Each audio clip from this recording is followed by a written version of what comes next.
There we go. What's going on, everybody? Happy New Year. I'm scarfing down this burrito right now because I just kind of woke up, got me a coffee, got me some food. So don't mind the munching. What's going on, Phil? What's going on, Fallen? It's been a bit. Since November since I've done anything. So yeah, we're gonna kick off the new year with some design content. Just let me get another bite of this burrito, and then we'll start off going over what I'm planning on doing this year for the channel for 2024. What the goals are, what the direction is, and then we're gonna jump right into Scourge, which is this Dark Knight class I've been working on. Originally was the Dreadnought, and then it became the Reaver, and then now it is something like this. Hey, what's going on, JP? No problem, man. Thank you for stopping by. Oh, man. All right. Let's put the burrito down. Let's put the burrito down.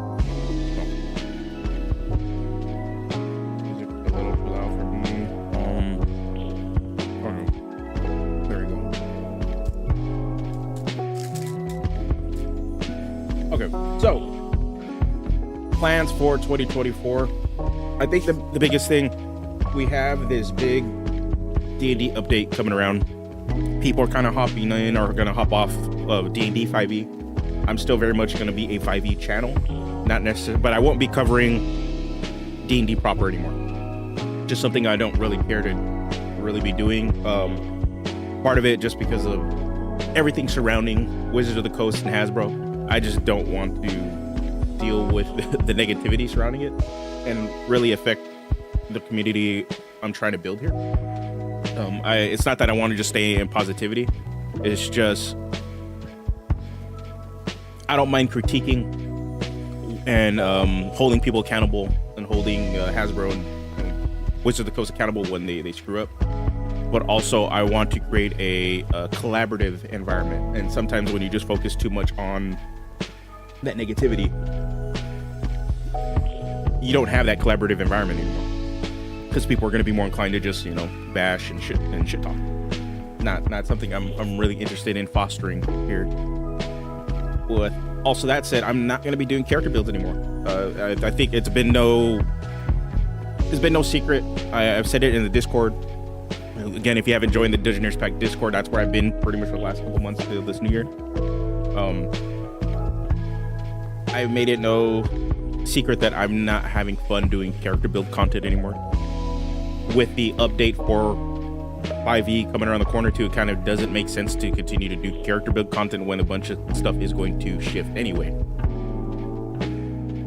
Also, I'm not just passionate about that content anymore. But if you've been in the Discord, you've seen that I've been working on more 5e design, and I'm going to be shifting my content towards that.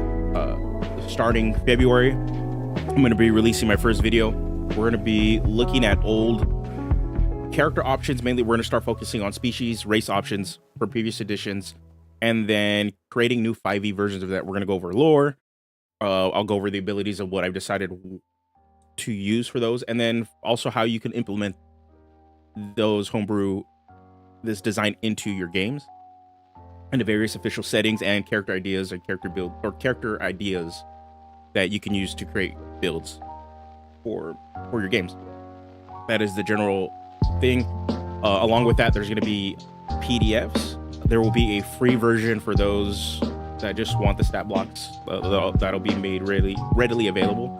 But for those of you that support on Patreon, there's going to be a custom PDF with art from Nick Cortez. He is the artist that did all the art for the Luchador, and also did all the art for, I believe, all the art for Benjamin Huffman's Zephyr, as well as the cover art for the Thaumaturge, which is also by Benjamin Huffman. So you can see that there, Mick does an amazing job. I've actually contacted him last night. We're getting some more pieces done for more species options, and also starting to get some art rolling for the Scourge. So yeah, we're gonna be doing that. Other than that, that's pretty much the outlook. And what I want to do starting in this year is just focus more on creating custom stuff. With mine, since it is going more towards a design route, I am keeping in mind that there is an update for 5e. The stuff is going to be compatible with the newer design approach that Wizard has, at least when it comes to species options, but also be compatible with whether you jump into the new update, whether you play the 2014 version of 5e, or you're gonna start playing Tales of the Valiant, or you have your own custom homebrew version of 5e. Everything should be compatible. I'm just trying to do dope shit, just fun stuff I'm passionate about. Whether that translates to views and stuff, it's kind of whatever. But I'm just hoping that the passion comes through when you see it. Hey, what's going on, Phil? Thanks, man. With that said, the changes will come to Patreon because of it. There's going to be changes to tiers, which you'll see. I'll probably have just a $1 tier for those that just want to support the channel with no real compensation for it. I'll have a mid tier, which will probably be like a $5 tier per month. That'll give you access to all the special species and player options that I'm gonna offer there, and then a $10 tier, which will give you access to everything below, which is all the species and subclass options that I'll offer there, but also any classes I put out. So I'm no longer going to be putting my classes out on the DMs Guild. Luchador will be the only one that I put on there, but the Scourge and the Puppeteer I plan on putting on Patreon and selling everything through there, because now there's going to be an option to sell through there. But for those of you that are in the higher tiers, whenever I release a class, you'll have automatic access to it. Since there also is going to be a store on Patreon, you want to throw a couple bucks my way, but paying $5 to $10, even $1 a month isn't too much. You want to pick up stuff as you go. I will also be offering the classes and race options on there, so you can just buy them piecemeal. So that is the plan. That'll probably start pretty much next month. As soon as the first video drops. First video is going to be about blue goblins, the psychic goblins from 3rd edition. So if you go to the Discord, you can see little sneak peeks of everything I worked on. Pretty much blue goblins will be the first one, and then the following month will be followed by the Noir, the space penguins from Spelljammer, and then after that, I believe the 3rd video is Dragon Turtleborn, which this one's more of a custom race, because Dragon Turtleborn aren't a thing in any sort of D&D product, but the Dragon Turtle is sick, and turning that into a valuable player option would be dope as hell. Yeah. So that's the plan. So that's what it is. Scourge let's jump into Scourge. So what the hell is the Scourge? This originally was supposed to be my take on the Dark Knight trope. This is originally, we called it the Dreadnought, then we called it the Reaver. I'm under the Blackguard is a very, very common character concept and idea, which is like just an evil paladin. And originally that's what this all started off as, just some sort of like paladin variant, dark cleric variant, to kind of put all these Dark Knight tropes under one umbrella. So the Dark Knight, dark powered warrior, their options are there in official content, but they are not always under a full class chassis that can support it. So you have a Hexblade Warlock, and then you have pretty much multi-classing Warlock with some sort of martial, so either a Paladin with any Warlock Patriot. And then you also have the Oathbreaker Paladin, and then the Oath of Conquest Paladin. So you have those. There as options to play some sort of Blackguard and also the Death Cleric, right? Well, it doesn't necessarily cover all the tropes, and also since you have to multi-class in some instances, or you just might not like for me personally, I don't like how the Paladin plays. I just feel like none of the Paladins really stand out in the early levels until you start getting options later on that actually make you feel that you're playing a different kind of paladin. So there's that. So for me, this is what the Scourge is. The Scourge is meant to encompass the Dark Knight tropes and take all those dark-powered, sort of heavily armored warriors and put them all under one chassis. But I've deviated away from the Blackguard approach, where it is going to be a built-in half-caster variant, pretty much a dark reflection of the Paladin, or even a full-caster variant that is just pretty much a dark cleric. I completely moved away from this. This follows the fighter chassis. So this is a martial class, 100% completely.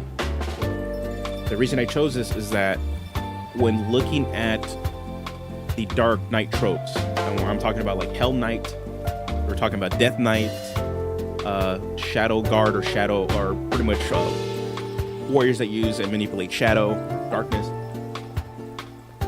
etc. All these pretty much dark powered warrior tropes. Their power sources all vary. So instead, with the subclasses, I wanted the subclasses to reflect this, while the core chassis will be strictly martial.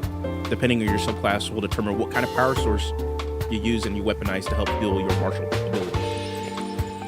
The class is very much inspired by Guts when he's in full Berserk armor, Death Knight from World of Warcraft, the Dark Knight from Final Fantasy XIV, which is the online edition of the game. It is all about wearing heavy armor, being this scary unit on the battlefield, and wielding a big old two-handed weapon and just going to town. That is completely what I wanted to do. So let's hold on, I'm gonna change this music. This is a little too calm. Let's go with some synthwave. Okay. All right. So want to give quick shout outs to JP, Daryl, aka Drunken Yoda, and then Fallen for their feedback as I've been working on this. Pretty much the 2 months I've been, ever since November, when I went pretty dormant, I've been working on this here in the background and working on it on Discord. So this is like my first full unveiling of what I've worked on for this version of the class. You can find the link if you want to check it out right there in the description. You want to look at the full class of what I have so far. And also, there is a playtest out right now on Patreon, open to everybody, which the link is in the description too, so you can check that out also. So, with that, let's see, what exactly, this is going to be a D10 hit die class. They're going to be proficient in all armor, but you really want to be using heavy armor. That is, a lot of your features will be triggering off of wearing heavy armor. They are proficient with simple and martial weapons, but you want to be using two-handed weapons. We'll get into features that showcase this. I'm still working on the amount of skills they're going to make available to them, and also the equipment that you can start off with, but guaranteed, at least within the equipment, there's going to be a two-handed weapon, and you'll start off with heavy armor also. Okay, this in terms of class features, let's kind of just go down the list. The full class is actually built. So today, after going over this, I really want to jump into subclasses, and start filtering those out. But for class features, we got Great Weapon Warrior. So what this does is kind of showcasing your ability to wield big two-handed, big-ass weapon. You pretty much your Cloud Strife Buster Sword, the Berserk Dragon Slayer sword, just big-ass weapons. But open, so that if you want to do a pole arm, you can still do that. You can be a little bit of a dragoon, I guess. Or if you want a big-ass axe, kind of like Death Knights from Warcraft, you can still do that too. So yeah, so that's supposed to encompass all those sort of weapon types to fulfill whatever fantasy you want to fulfill. So while you're wielding a melee weapon with the heavy and two-handed and versatile property, you get the following benefits when wielding a Scourge weapon with two hands. You have advantage against being disarmed. And then when you roll damage dice for an attack, if the number on one of the dice is lower than your proficiency bonus determined by your Scourge class level, treat the result of the dice as your proficiency bonus determined by your Scourge class level. So what this is meant to do is to create a baseline for your two-handed weapon attacks, so that when you roll low, you still feel like you do damage. That is the main thing, but also limiting it to your class level and not necessarily your character level, so that if you do decide to multi-class, it doesn't go out of whack. It's not imbalanced. It's just kept it. It gives more incentive to stay within the class. That's really what it comes down to. And then since it's determined by your proficiency in your class, as you level, your proficiency bonus goes up, so your average damage on your two-handed weapon stays relevant. So it's a nice scaling. This is different from great weapon fighting style, where if you roll a 1 or a 2, you get to re-roll, but then I know if you roll a 1, but I don't know if it's 1 or 2, you get to re-roll, but you have to keep the result. Excuse me. Well, rolling dice is nice. It doesn't provide reliability, so there's that. Then the next feature is kind of like the cornerstone feature of the class, which is Strike Fear. So once during each of your turns, when you hit a creature with a melee attack using your Scourge weapon, you can instill the enemy with fear. The creature must succeed on a Wisdom saving throw, or they become frightened of you until the end of your next turn. The saving throw DC for Strike Fear is calculated as follows, which is 8 plus your proficiency bonus plus your charisma modifier. You're still going to want to have at least a really solid charisma. So yeah, so mainly the whole idea is that you hit somebody so hard that you make them afraid. The thing is with Frightened in 5e specifically is that they cannot move closer to you, but you're a marshal. That can be a bit of a problem. Well, we rectify this in the next feature, which is Dreadnought. So this one is all about wearing heavy armor. So as soon as you hit second level, this fills in that fantasy of being this heavily dark armored sort of presence on the battlefield. So while you're wearing heavy armor and not wielding a shield, you have the following benefits. You gain a +1 bonus to your armor class. You give off an aura of dread to a range of 10 feet. Creatures within this aura have their speed reduced to 0 if they are frightened by you. And also you have advantage on saving throws against being knocked prone or shoved. So the biggest thing from this, every stat, pretty much every trait on here is actually really, really solid for you as a marshal. The biggest one that was a must needed so that frightened effects work and work in case for marshals was Aura of Dread. So now whenever you frighten somebody, this mainly with Strike Fear as like the biggest one, but you also, depending on your subclass, if you have other ways to cause fear effects, this will still function with those. But now they cannot move. They can't move closer to you, but they no longer can move away from you either. They're just stuck there. So this kind of works out. The +1 to your armor class is always just going to be a solid option, especially since you're not wielding a shield. And then you have advantage on saving throws against being knocked prone or shoved, which is mainly to fulfill the fantasy of just like you are not movable. You're very, very hard to kind of knock down. So yeah.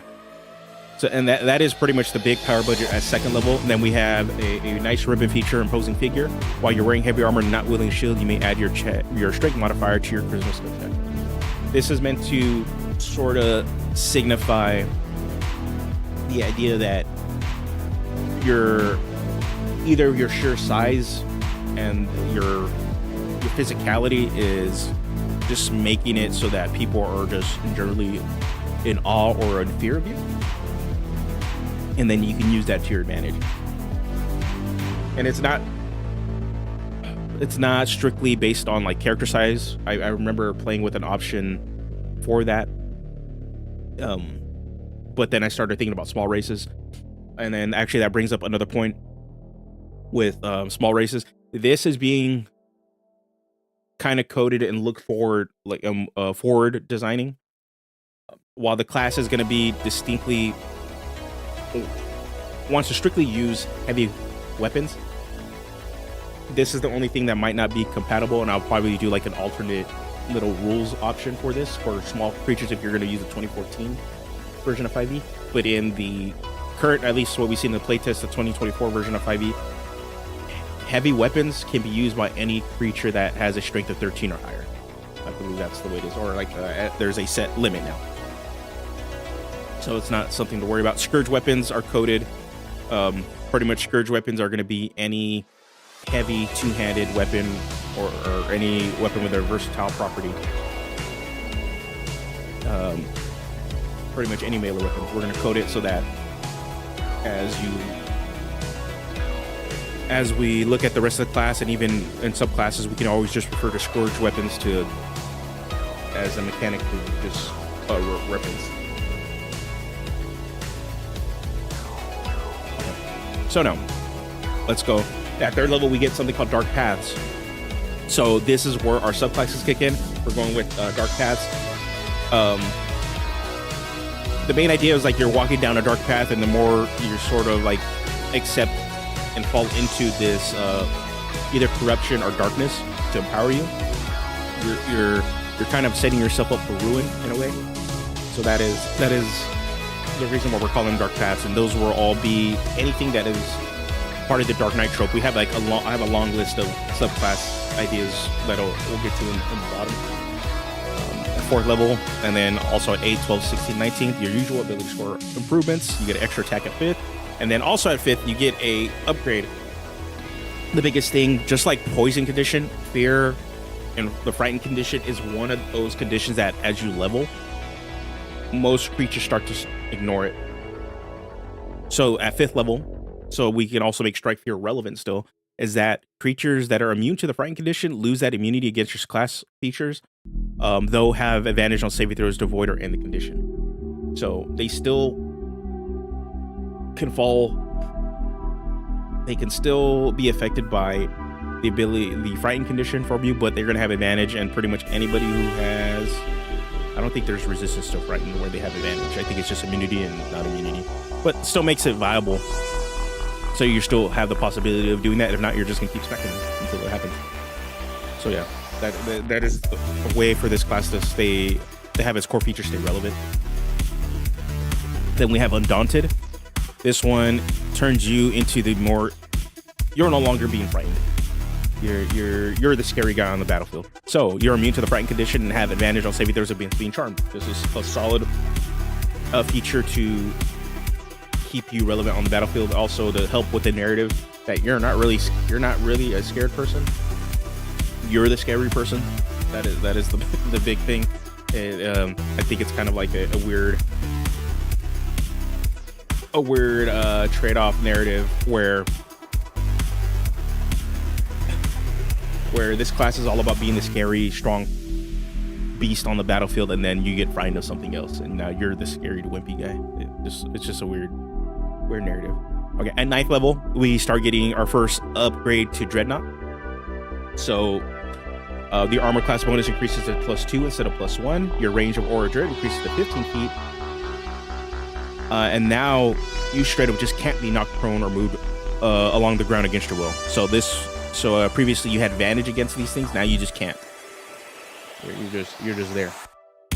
You're 100% not a movable beast. A movable Hulk. All right. And then at 11th level, we get Spreading Terror.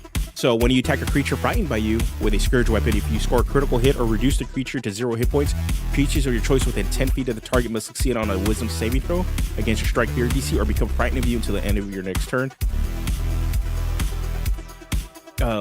So yeah, I think we might change it to the Aura Fear, Aura Dread range, but so far the whole idea is that centered on the creature that is frightened of you. You crit them or you drop them to 0. You start to spread fear. Everybody starts getting scared of you because you're pretty much just killing or really harming enemies, allowing you to affect more creatures and fill in that a little bit of a debuffer tank role. That's really what the Scourge is trying to fill for 5e, another sort of tanky debuffer. And then we get into 13th level. We got Grim Endurance. If you drop to 0 hit points, you don't die outright. You can make a DC Constitution saving throw. If you succeed, you drop to 1 hit point instead. Each time you use this feature after the first, the DC increases by 5. And when you finish a short or a long rest, the DC resets to 10. This is pretty much similar to what the Barbarian does, and it's similar to what I put in the Luchador. You're very, very hard to kill. I know I need to work on this a little bit more. Hey, what's going on, Eric? What's going on, man?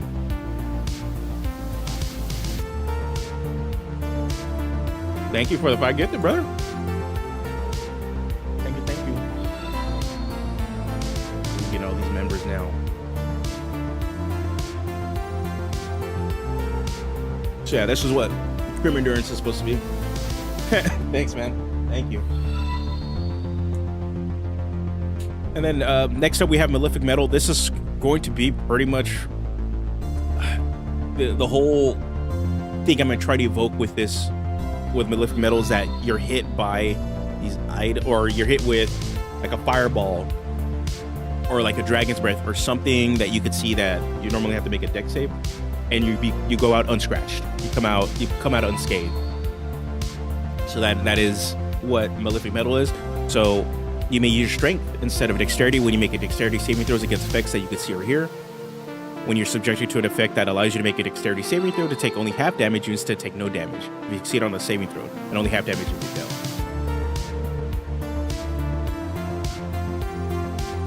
Okay, yeah, that's why. I know Grim Endurance is one of the ones I need to relook at, because I haven't looked at it. I was like, it needs something. It needs something, probably also a little bit of a limiter, but also a little bit of a buff too. Like, it just needs a little more oomph, but it's there. Yeah, Malefic Metal is pretty much like a strength version of evasion. That's what I want. You're hit by stuff, but you just come out unscathed. Then at 17th, you get another Dreadnought upgrade. This time, your armor bonus increases to +3.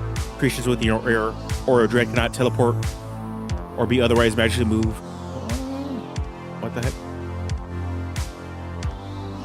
Oh, okay.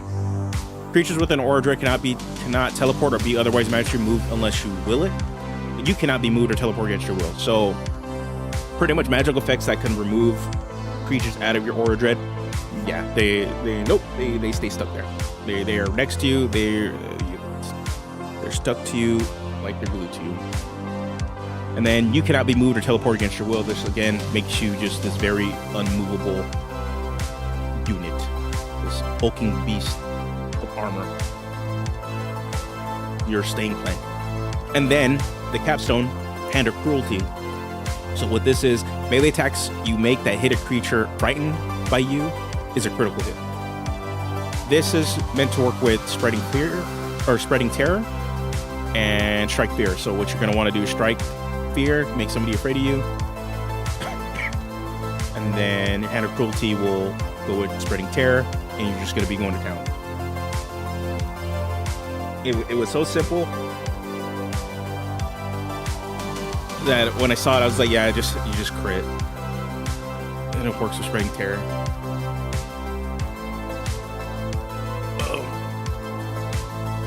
But yeah, that's pretty much the base of the class. It is very, very straightforward.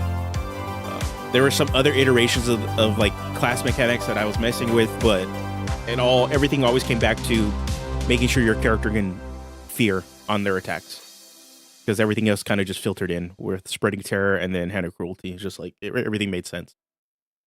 So now, when it comes to subclasses, this is where the meat of this sort of thing is really at now. This is where a bulk of the work really is, and just fine-tuning the core chassis, but we're really now down to subclasses. The Dark Knight trope encompasses a lot of different dark-powered sources, or like Monster Knight tropes. So our bread and butter, let's just go through every single one. So what I want is always a solid vanilla option. Every class has one. The fighter has the champion, but also the battle master that kind of has like the vanilla option. The ranger has the hunter. The paladin has the oath of devotion. Cleric has life and light cleric domains. Every class has some sort of base vanilla option. Terror Titan is going to be that option for this. You're just going to improve your ability to just be completely scary. You are a fear-driven dark warrior. That is all it is. There's really nothing beyond it. It's just straight simple. The core mechanic for this subclass is the terror dice that you'll be able to use on part of your attacks to deal extra damage, but also alter how your strike fear works. And pretty much extending the range in various ways. So like you use a terror die to do dread bore. In a straight line, you're pretty much goring somebody straight through. And then other creatures look behind it also have to roll saves to against being frightened. If not, they're also frightened of you. Fright cleave as pretty much is exactly what it sounds like. You're cleaving into an enemy's next to your main target, and if they fail to save, they're also frightened. And then you have Wave of Terror, which is pretty much like a mini AoE. It's everybody around you in the same way. So that is the main part of this class. That is the fantasy behind it. You're more on the fear spreading martial vanilla option. And then we have Infernal Champion. This is our Hell Knight. You're going to be a third pack caster with this one. That is the main. You're pretty much you're kind of a little like a baby warlock in a way. But yeah, this is the only way I was able to justify what made sense on if you were to obtain your powers from the Nine Hells. That is going to be based on pack magic. So we have Hellish Magic as your pack magic. You're going to get access to cantrips, etc. It filters out. But the main playstyle for this one is Infernal Armament. So you're going to bind your Scourge weapon in chains, and you're going to be able to throw it like Kratos or characters like Roadhog from Overwatch. You're going to be able to hook enemies and then bring them to you. So that is the main play style. Is like, yeah, you want to pretty much any creature that's kind of out of your range that you want to fear, you're gonna hook them and bring them to you, and then you're just gonna go to town. So that is the main play style. The reason I kind of went that direction, if you look at a lot of like big bulky, like hellish or demon characters, there's a lot of chains in their sort of imagery. You see this in Diablo also, the butcher. This is a big demon devil that is able to hook you. Also, in a lot of pretty much 5e devil imagery, they have there's the chain devil is like the big example. They weaponize chains to actually fight. So that is like the main thing. That's why. And just a hook and cook playstyle is really what I'm kind of going for this one.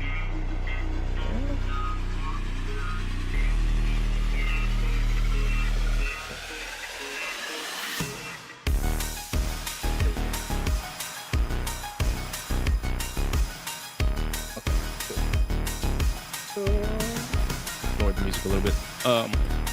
After that, next we have Death Sentinel. This is going to be your Death Knight inspired class.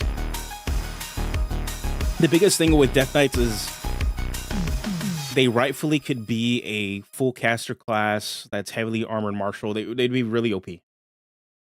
So we kind of wanted to filter it. It is part of the big fantasy behind Death Knight is that not only are they these necromantic powered marshals, they're able to summon undead. So that is like the main thing we're trying to do with this too. Hey, Snipe, thanks for stopping by, Eric. Thank you, man. Hey, have a good one. So with the Death Sentinel, what I wanted to do is allow you to summon undead and have that as an alternate way to help you spread fear. So that is really what it is. You're going to get a pet stat block. This is the pet subclass. And you're able to pretty much use this undead warrior to help you also spread fear and strike fear on enemies that maybe you can't get to. It's just an alternate way to do it. On top of that, you're going to also be a third caster. I believe. Spells not higher. You're going to be using the wizard spell list for this one. I know I needed to make some corrections because I messed up when here it is. Enchantment. So it's not going to be abjuration and necromancy. It's going to be enchantment or necromancy. Part of that, the reason we're going to go with enchantment is there's a lot of presence-based features or presence-based spells in the enchantment list, like command, which make a lot of sense. And if you look at the Death Knight stat block, they get a lot of those features or a lot of those spells on their spell list. So that is pretty much what we're trying to base off this one. Take a little inspiration from, here it is, inspiration from the actual Death Knight stat block, while still trying to do a little bit of our own thing. There's one thing on the Death Knight stat block, they are able to command undead, but they can't summon undead outright. But in other media, another media, like if you look at the Death Knight from World of Warcraft, there's a whole subclass dedicated to summoning an undead.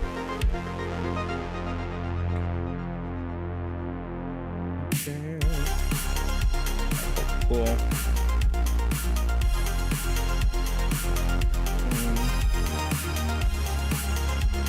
Okay, cool.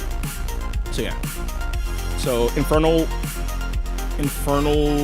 Champion, Terror Titan, and Death Sentinel are the three subclasses that are testable with the current document.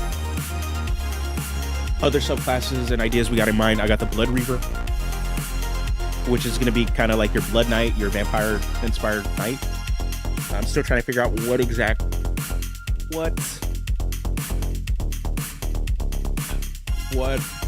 sort of resource mechanic we're going to really be using for this one. So I'm actually kind of leaning towards maybe hit die or HP to some extent. It's gonna be one of these. Then we have Shadow Guard. This needs a name change because it doesn't necessarily go with the playstyle I want for this. But Shadow Guard in general is meant to, what I want this one to do is evoke the 80s slasher a 80s slasher enemy. The 80s slasher movie, horror movie, like Jason and Freddy Krueger and stuff, where you're kind of just this stalking force. So that's what I want to go with this one. There's going to be a lot of like teleporting. That's what I want this one to be able to do. Be a little bit more mobile compared to everybody else. And striking from the shadows is going to be kind of like its thing. Mind Tyrant might change name on this one too. But in general, this is the psychic subclass. So this is going to be your Darth Vader. That's really what it comes down to. For this one, instead of using the base side die that was introduced for the fighter and the Cyanide Fighter or Psy Warrior, I can't remember what to call it, and the Soul Knife Rogue, what we're going to be doing is using Drunken Yoda Daryl's, his side die expansion, his calculation, and his side eye system, where he pretty much expanded into his full-fledged system. And we're going to be using that to do that. He gave me permission to also include some sonic power, so I'm going to pick and choose which ones actually make sense. We need to be able to at least okay. Yeah, this is wrong. Okay, this part's wrong.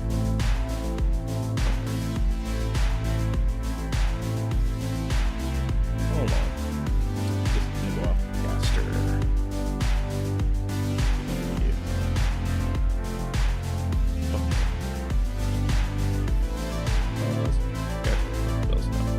Spells known. What's the third one? Oh. Okay, no, that is right.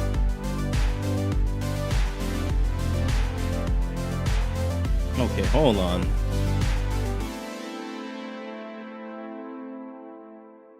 Yeah, this is wrong. Hold on, we're gonna fix this. Gotta fix this from right. Okay, that's why. What is 4, 5, 6? Okay. 4, 5, 6. fix that, and then okay, cool. Yeah, we're gonna be doing that. So we need to at least have 13 powers, and that's the main thing. I want to have you feel like Darth Vader, but also give you some room to kind of incorporate like other Sonic enemies, the heavily armored Sonic fighters that you'll see in other media. All right, other subclass ideas that we have that we're messing with: Dragon Warrior, your typical Dragon Knight, not in all, pretty much.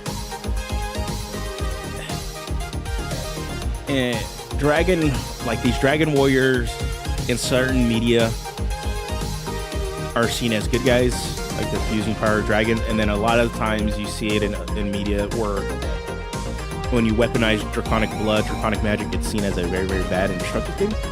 So we're leaning on towards that trope with this one, with Dragon Warrior. With Dragon options at 5e, you would think that at least one of the heavily armored martial classes, like a paladin or a fighter, would have some sort of draconic subclass available to them, so that either you can be, or shit, even a cleric, to be honest, would have have access to some sort of subclass, simply because of how pervasive like dragons are in the setting. It's in the damn name, right? And also, like, you have Joe Manganiello, his one of his main characters, Archon the Cruel, shows up in Descendant to Avernus, but he's like some weird multi-class but he is a devout follower and servant of Tiamat. But there's no subclass really dedicated class to actually facilitate that fantasy. So this is kind of what we're gonna go with right here, right? Hopefully, Dragon Warrior. Then we got Carnage Host, right? Carnage Host. This is your symbiote. Like this is gonna be your Venom subclass. I'm still trying to figure out the playstyle, but the way I'm looking at it is taking a bit of mix of Carnage, Venom, and also what's the character from Soul Calibur, Nightmare, where you are the enemy. You are, your hands and everything become the actual Scourge weapon, and it's going to be a little bit more combo based. So for sure with this one, what I want to do.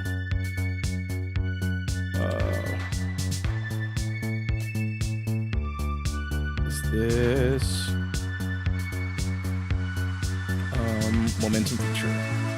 I want to evoke a sort of fighting game style with this kind of character.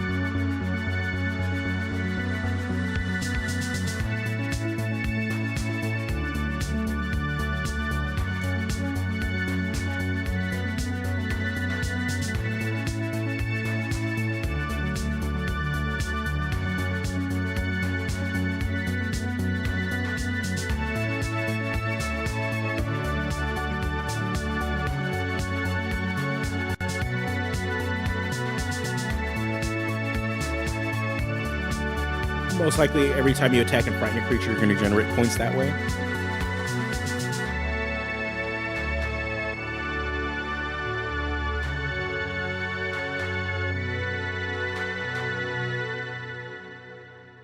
And then you'll be able to spend points.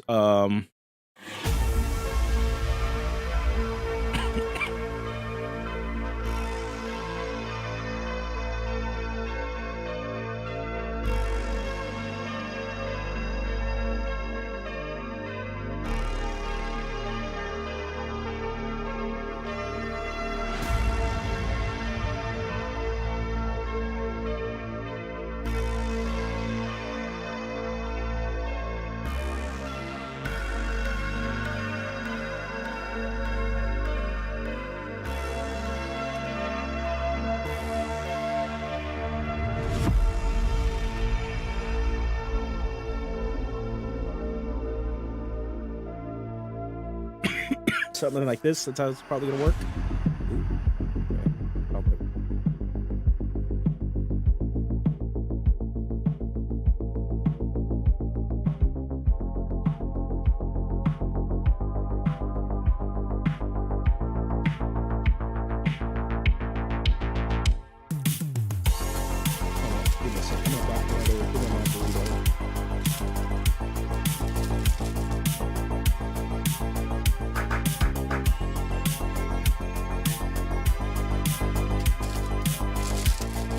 hell, 5e didn't give us a Dragon Druid. That is true.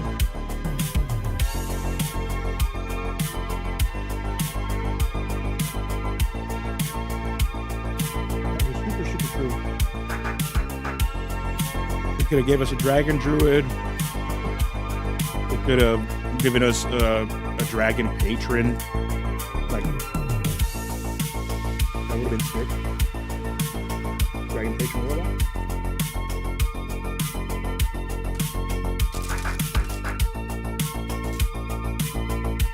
Yeah, no Infernal Sorcerer either, yeah. And that's the crazy thing, right? You obviously have species options made available to you that allude to the idea that they would be able to facilitate or create a connecting sorcerer option, right? So you have the Tiefling, there's the ASMR, there is the Genasi. All right, but out of all those three, only the ASMR has some sort of equivalent to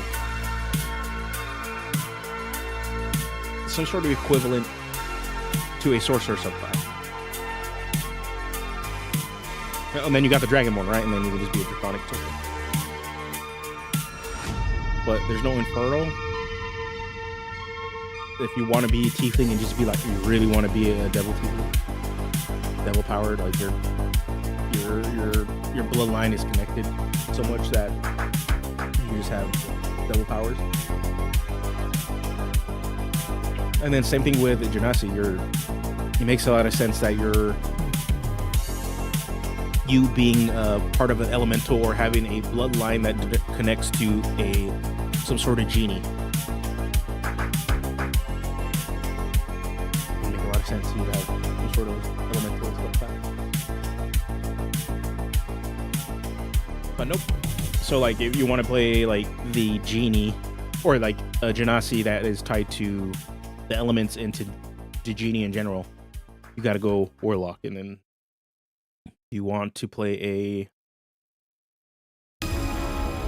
Tiefling that has ties to the Nine Hells and devilish powers, you gotta go Warlock. So yeah, there's just some narratives in there.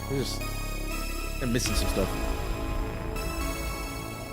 That's why you go third party, because I'm pretty sure, I know for a Draconic Warlock patron, Rich Mary, old friend of the channel. I know he's been away, and I know he's focusing on another channel doing non-5e stuff, but he did do a Draconic patron Warlock, and I think he still has floating around on the internet. But, yeah, Rich, blast for the past. Yeah, he had one. There's also, I don't know, pretty much like in terms of third-party books, off the top of my head, I don't know if they have it in there. I gotta crack it open. But Ultimate Adventurer's Handbook by Ross Leiser and Benjamin Huffman, that has a ton of like player options for stuff that should be in 5e proper, like Wizards should be able to design, but they're not. So they have a ton of subclasses and a bunch of stuff in there for pretty much every official class, plus the Blood Hunter, that you can throw in your games. It's like probably the best gift I got. I would recommend buying the book in print, supporting them, because it is a really, really good book. Yeah, there's some really sick options in there. Also, their classes, their most well-known classes, Benjamin Huffman's Pugilist and Ross Leiser's Cursed, are also in that book with a ton of subclass support. Both classes are really solid. Pugilist is, for a very, very long time, has been like the don't play a monk, play a Pugilist. It is a preferred and a better designed option. So in general, I've always loved Benjamin Huffman stuff. I think his approach to design is creating something that feels very, very familiar, but is also an improvement and just a very, very clean design. It's very, very straightforward. Ross is also like an amazing designer. I don't, his brain is just wired in a way that he is able to just figure out how to take certain fantasies and create brand new mechanics and help a player feel like they're doing those things. There is a ton of classes he has on the DM's Guild that I would highly recommend just to go check out. There's the Dragon, I believe it's a Dragon Knight. He has a whole pet subclass system where you're leveling up with a dragon as a pet dragon. It's really, really sick. He has... Let me open up a new window because I'm forgetting a bunch of them off the top of my head, but there's a bunch on the DM's Guild. Like I would recommend just checking out. I know he did another like complete edition for the Sculptor, the Masterpiece Edition. That one is another sick ass design where you're pretty much creating these magical weapons to help you like fight, and there's a ton of different options that just allows for a lot of customizability. Let's see what other option. He has the Emergent class, which is kind of like, it feels like a summoner class. You're using this piece of like your internal soul to summon a creature to help you fight. It's really, really interesting way how he handled the pet, like a pet dedicated subclass. Those are like the three off the top of my head, whatever, along with the occurs. Like those four classes, you want to really look at like how to take certain fantasies and really mold and build mechanics around that. Those are like the four I always like to point to. Sculptor's sick. Sculptor's sick. And then also our boy Terran, Indestructible Boy 2. Those are like my Mount Rushmore of class designers for terms of like player option class design. Like, Terran's able to like really distill a lot of the same way and similar to Ross, distill a certain fantasy and try to build mechanics around it to really feel like you're playing those options. So like all three of those designers that I consider my Mount Rushmore, because they're able to still approach 5e design differently, but still elegantly where all their options feel like they fit into the damn game and still allow you to play those things. Oh no, I'm talking like just straight up class design. Phil's another juggernaut of a beast that is able to just create massive ass systems that far reach player options just in general for your games. Like Phil is a monster.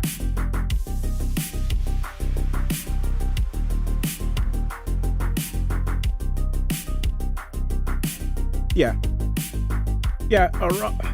and honestly, Ross and Terra moved on. Yeah, but they're doing some cool ass shit with the stuff that they moved away from. Like, I'm looking forward to finally like getting some time to play Vagabond, and then Ross is working on another TTRPG. I suggest just following their work because they're doing dope shit.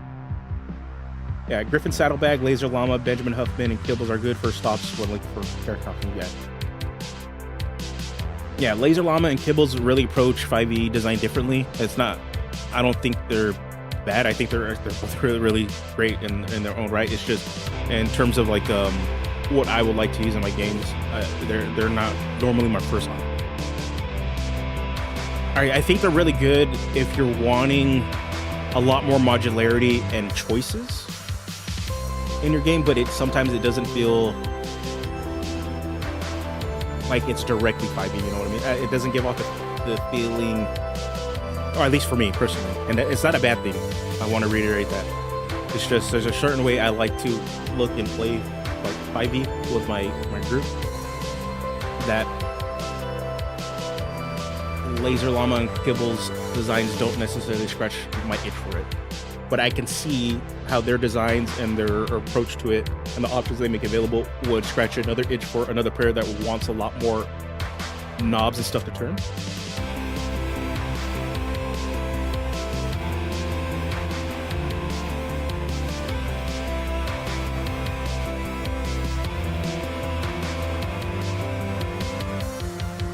Yeah, Phil. Also, yeah, Phil streams practically every day. I would recommend you guys go check out his stream. This man is designing full-on systems to incorporate into 5e and filling in gaps for Wizards of the Coast, and isn't doing the work and justice for those systems. There's the mass combat system that he's working on. There's a full-on, if you're a big Magic the Gathering fan, he has a full mana spellcasting system based off of the 5 colors of Magic the Gathering that works seamlessly within your 5e games. That you could, if you want to play Ravnica, you want to play Theros, it just slots perfectly right into it. And then he's also doing a vehicle system for Spelljammer, the vehicle space system that is not in the Spelljammer book set. You know, Phil is working on all that stuff. So definitely go check him out. Go give him a sub.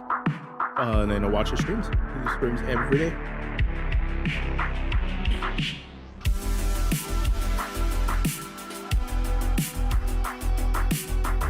Alright, so in terms of other subclasses, we're going to jump back into this. We got, and the last one I wanted to kind of touch on is Blight Hulk. We're sort of kind of filtering this one. This is supposed to be sort of this disease and pestilence sort of spreading subclass.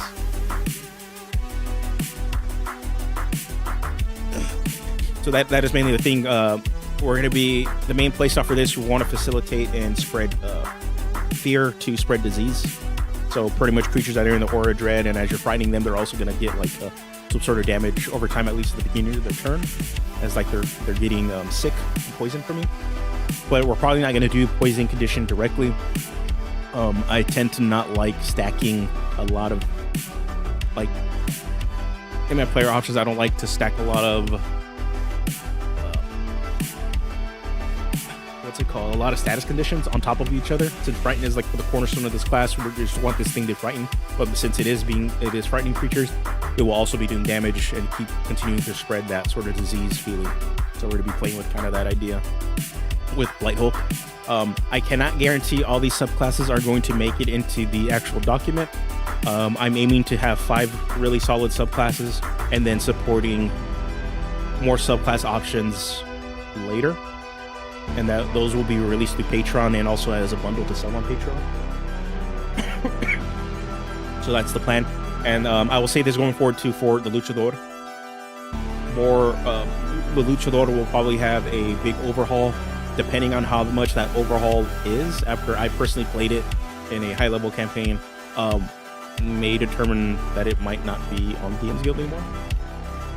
These are good changes though.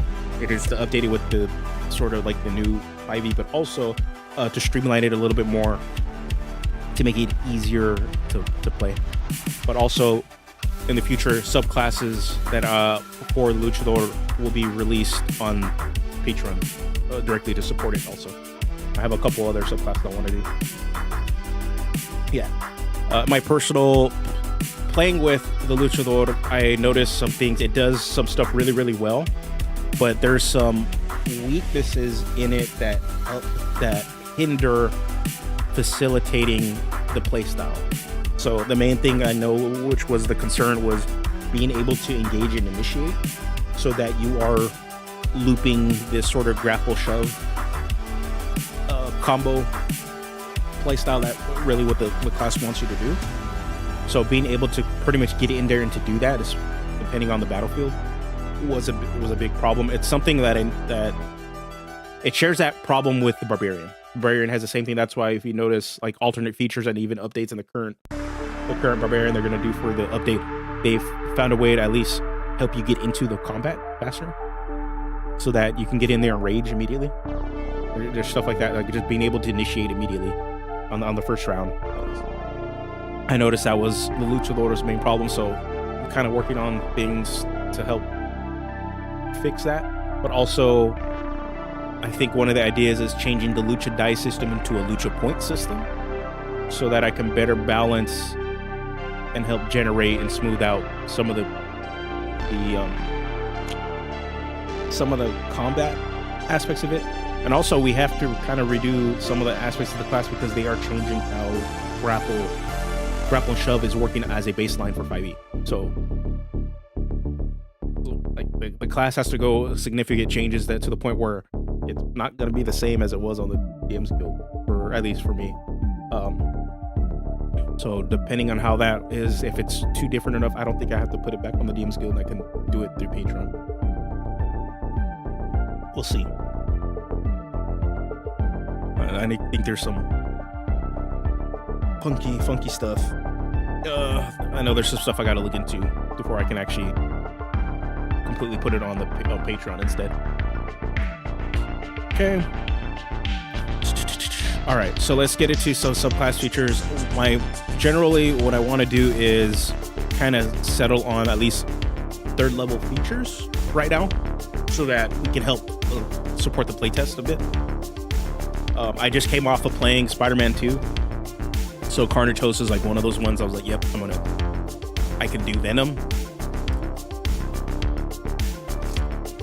I can do Venom easy.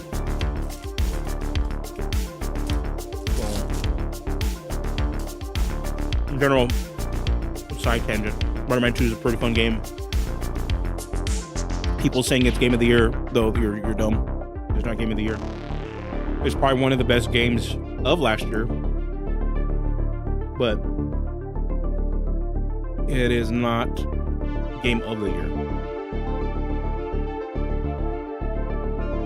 Like Baldur's Gate 3, like not just because this is a 5e channel and it's a D&D game. That's why it's game of the year. No, like, Baldur's Gate 3 is game of the year because it just does a lot. There's a lot of love put into that damn game.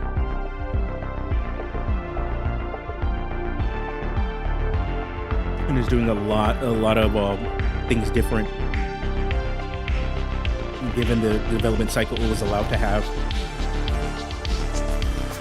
It's rightfully so that Baldur's Gate 3 deserves Game of the Year. Spider-Man, there's a lot of love put into it, but my big takeaway was they played it really safe. Still a fun game. They figured out the formula, but they didn't really change much on that formula to help to continue to push and innovate. Not necessarily that's also not a bad thing either, because if you have your formula, why break it? Also, why change it? Don't fix what is not broke.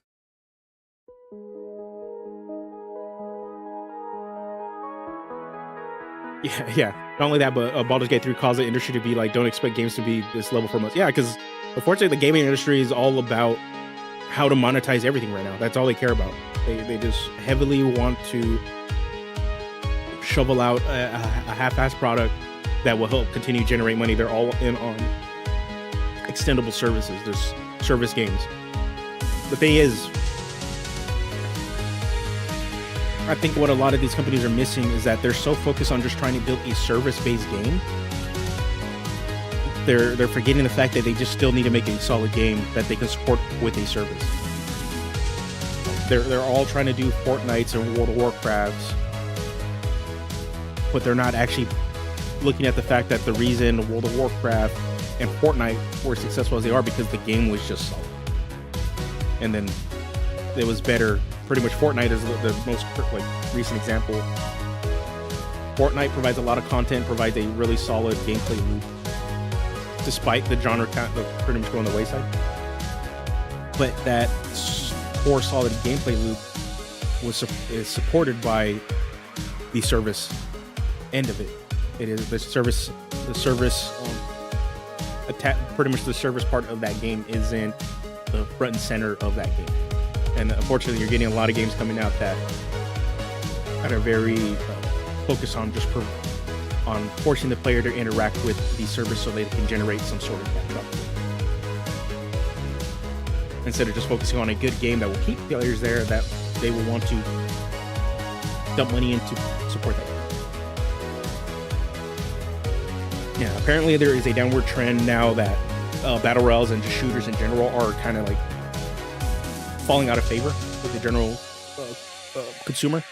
So they're trying to look for their next big thing, and a lot of them are looking at trying to provide looter shooter games as a service to bring that kind of genre back.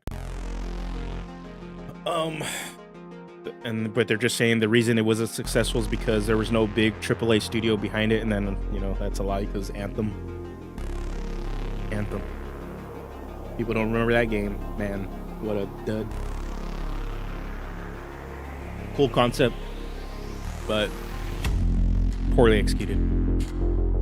So yeah, the gaming is going to be pretty interesting. AAA games are are becoming way too expensive to produce, and they're taking way longer. So as much as like people say that don't expect the level of polish from Baldur's Gate 3 like you would have in another game, it's like I think in general there just needs to be a change in approach. Well, we'll kind of see what happens with the gaming industry, because Bobby Kotick is no longer part of Activision Blizzard. Microsoft is now in control of Activision Blizzard. Since he's out, we'll kind of see how that, and pretty much by the end of this year, we'll see how that changes how they approach design, and how their kind of games will come out in the next couple years due to that. What is allowed to get greenlit, and what is allowed to change for games that are mainly service-based like that. Like Overwatch is one of those games that it is completely turned into a service game, despite the game having a solid gameplay loop. But since now the service part of that game is so front and center for that game, people have fallen off of it. Again, like that game has no reason to be dead, but Blizzard has managed to pretty much kill it again. And then you have like Diablo 4, which was very front and center. This is a service game. Despite it having a solid system to support it, it still was like, yeah, but in order to play this, you need to spend money. We'll see. I have a feeling gaming is going to trend more towards indie, faster developed games that may not have high graphical polish, but just have really solid gameplay loops. Stuff like Lethal Company, I see is probably going to be more the norm.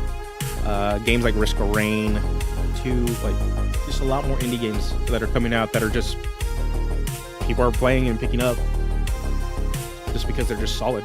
They're just really, really good games. They have really solid base mechanics compared to Call of Duty, where they don't innovate every year. They're making money, but it's just not.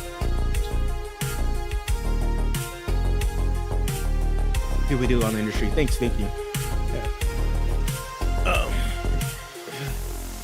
Yeah. I don't know. I just want to play cool ass games that don't take like 5 years to fucking wait to play. Yeah, adding more roguelike elements to artificially extend game time. Yeah, I can see that too. Honestly, I didn't really realize like how much I like roguelikes. But it's also, I realize how my brain's wired. I will stick and play to a roguelike because it's kind of like the familiar experience over and over again until I can actually achieve the higher rank. Compared to how I used to be, where I really like story-driven games and want to like figure out every different cranny. I think it's because how I view my time now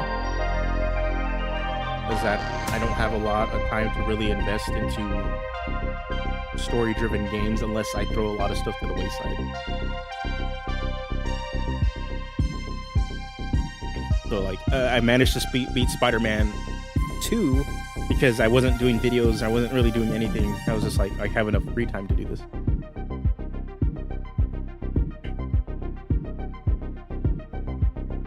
So yeah, that's why. Like, and then I want to finish playing Final Fantasy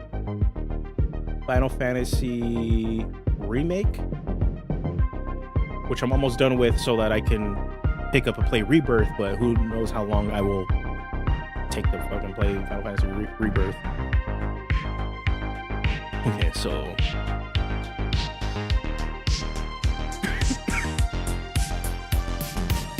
I always wanted to play Darkest Dungeon, just never got around to it. Hades is fun as shit. Slay the Spire is also really good too. I really enjoy Hades. Yeah, indie games have been good. Lethal Company, me and a group of friends have been playing that on and off. That shit's fun. But yeah, and then what were some other games that I kind of played? It's really it. I know I played the finals for a little bit, but man, talk about service game up front. That's the finals.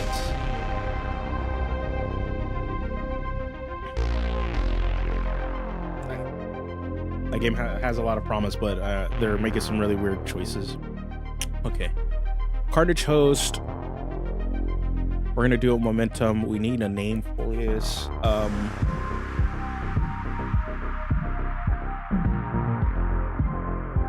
Okay, Blight Hole here. Dragon Warrior.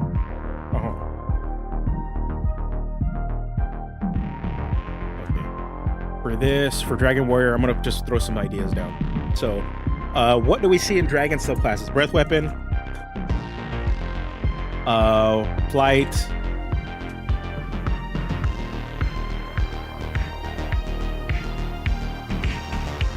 There's your 5e dragon. So, bam, right there.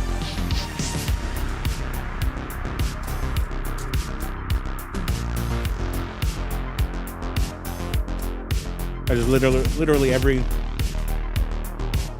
5e dragon so far.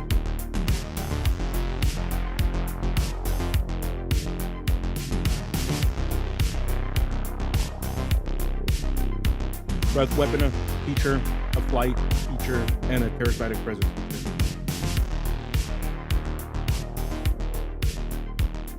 Every time.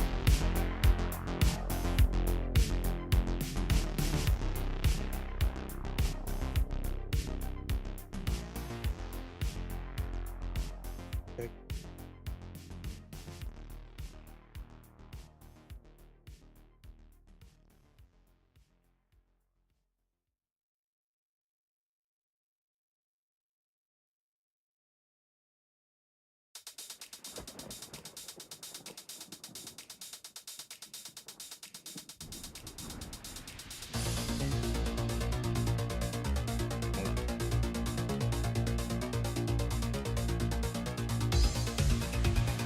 Sorry, got some messages from real life. Okay, so yeah, so Dragon Warrior, that's pretty much what we're playing with. I want to see if we can do something a little different with it. I think what Dragon Warrior will also kind of be for this is maybe like the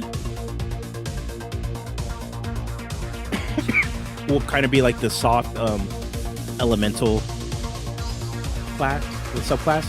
So that if folks want to kind of reflavor it, they can be that. Like I want to facilitate the dragon playstyle, the draconic fantasy, especially when you got like deities like Tiamat in pretty much in D&D 5e. But for those that are homebrewing and have like very like dragons are evil, right?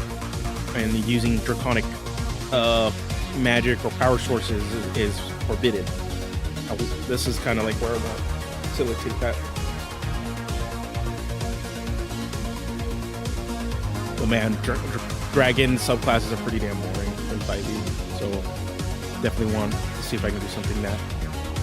Carnage Host, Wrath. Hold on. You know what we found? Nice Easter eggy. Symbiote names. There's a whole host of like symbiote characters from Marvel.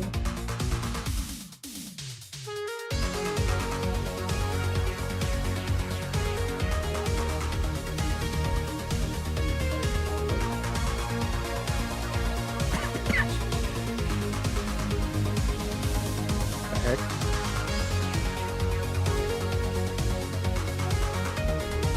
Okay, well Grendel apparently is a thing in in Marvel now. I did not know that. Yeah, there's Carnage. Rascal.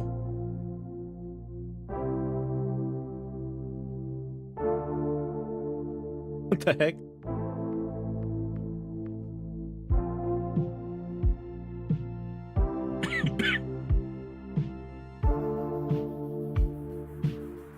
Okay, Hoxton.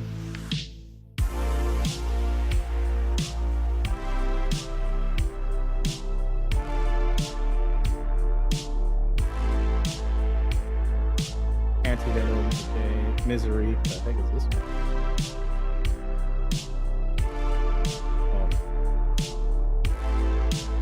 The Life Foundation symbiote. Scream, Agony, Phage, Riot, and Lasher. And there's Thailand.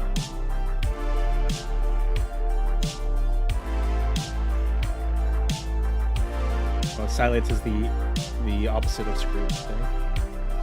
Okay.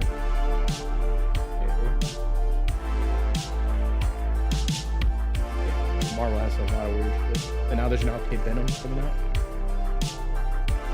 Yeah, I was trying to see. Okay,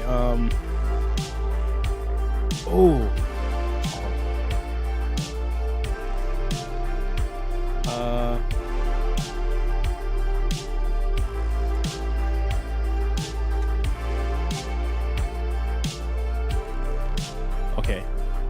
Venom was featured in Marvel vs. Capcom 2 as a playable character. Let's see what they named his moves. Venom Fang, Venom Rush, Web Throw, Venom Web, Death Bite. Okay, we can't use any of this shit. Never mind.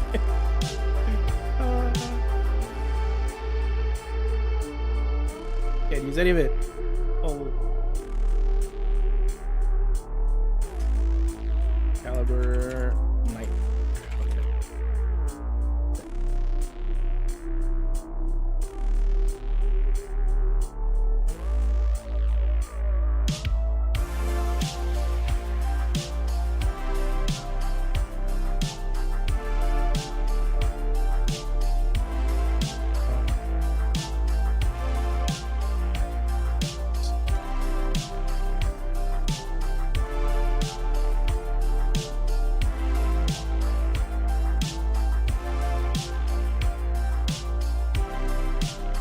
Deathlord's Agony, Deathlord's Impalement, Malicious Lord's Destruction, Crimson Fountain, Jade Crusher, Bloodstorm, Blackblade, or Backblade, Double Death Strike, Adamantine Cracker.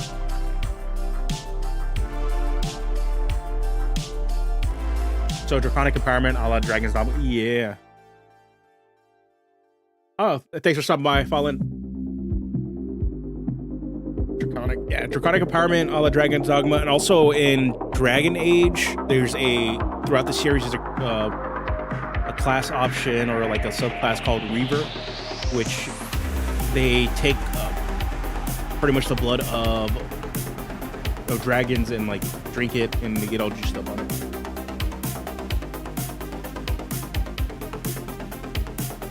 It's kind of, that's pretty much another way. Okay, let's go Wrath.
see.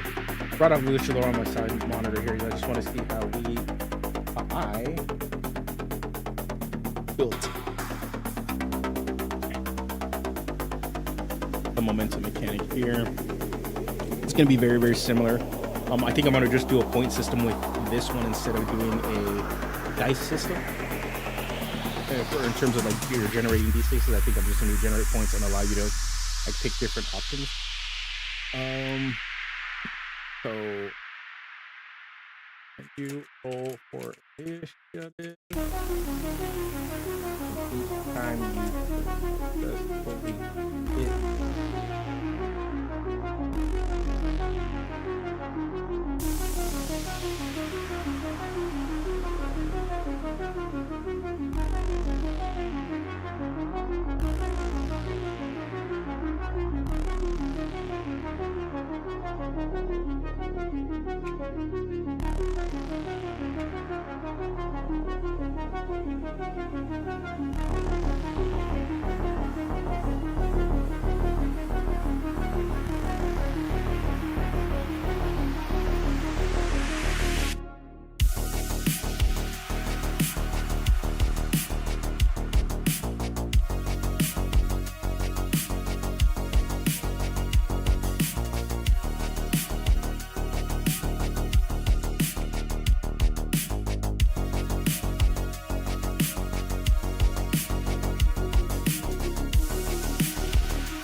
Okay.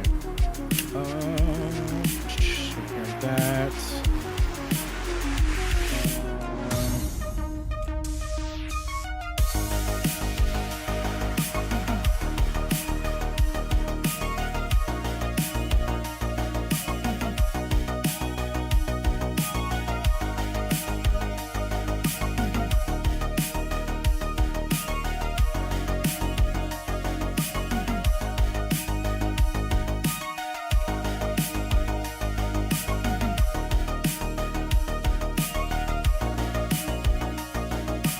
Saving throw.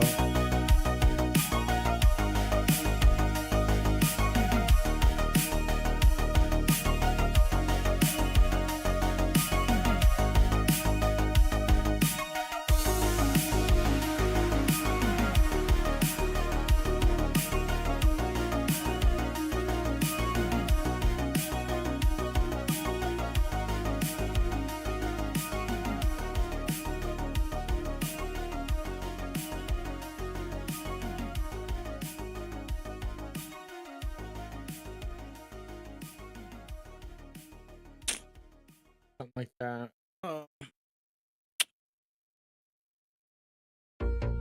This one's probably gonna have a. I think Strike Fear is gonna at least allow you to generate 2 points from the get go. I'm thinking about it. It'll allow you to generate 2 points here. If you just attack once, it'll just. Especially at 5th level, you can generate up to 3 points, which isn't that bad. You'll start off with 1 point.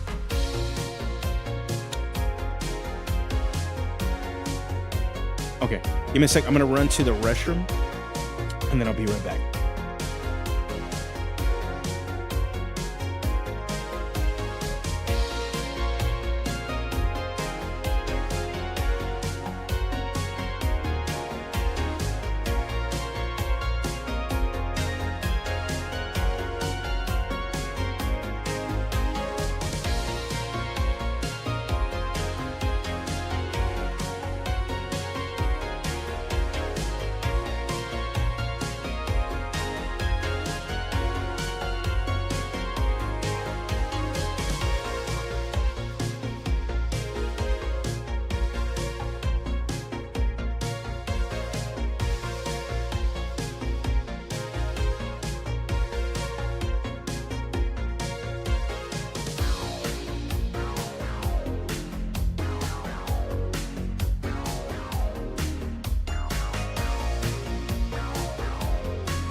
Weird luck.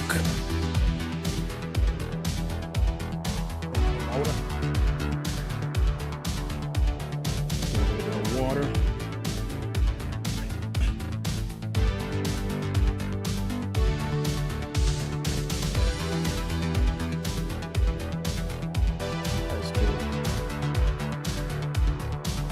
YouTube did some like really neat updates to the back end of like chat for streamers.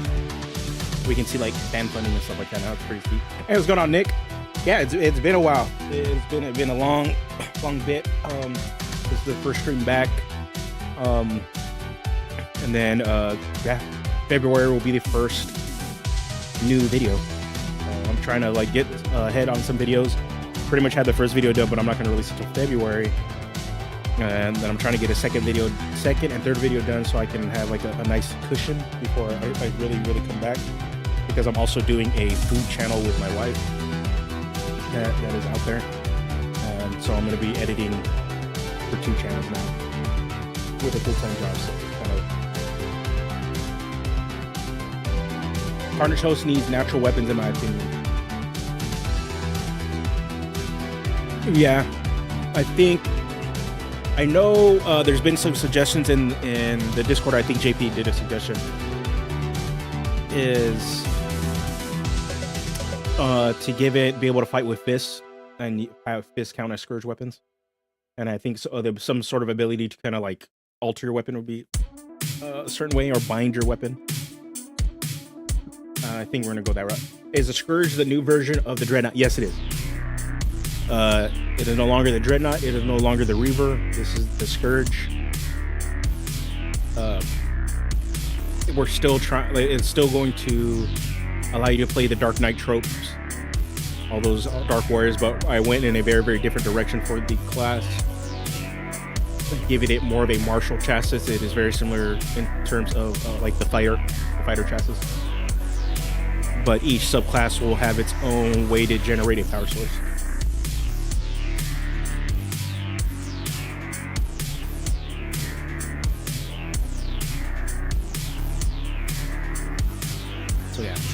I have a link in the description for the levels 1 through 5 playtest, and I also have a link to the full work in progress class.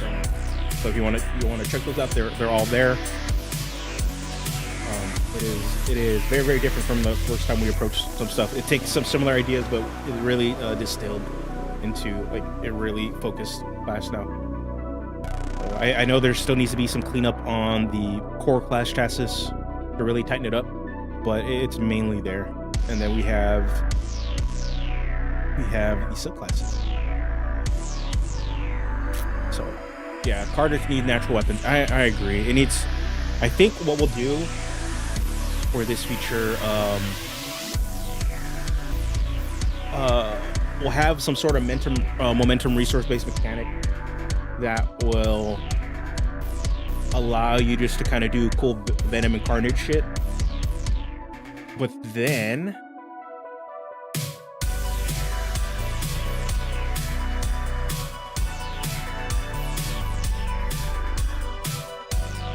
yeah, I'm trying to think, because all this stuff's gonna be combat based, right?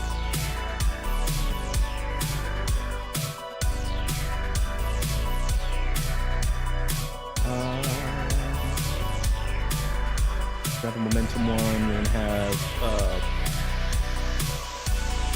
ribbon feature here. So yeah, actually before I go back, one thing I did skip over is just pretty much how the subclasses are going to play out in terms of the chassis, the scaffolding. So there's gonna be a ribbon feature, the main resource mechanic, and then the combat identity will help facilitate the role you want to play. Sometimes the combat identity and the resource will go hand in hand. Sometimes they'll be kind of separate things. So that is the main thing we're trying to do here.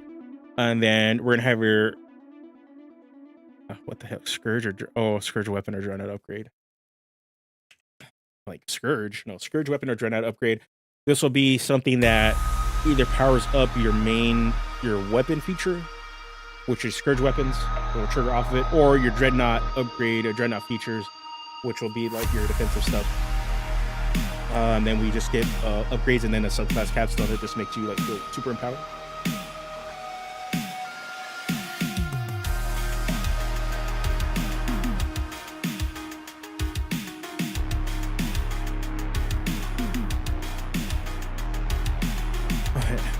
Let's kind of distill what Carnage Host will do.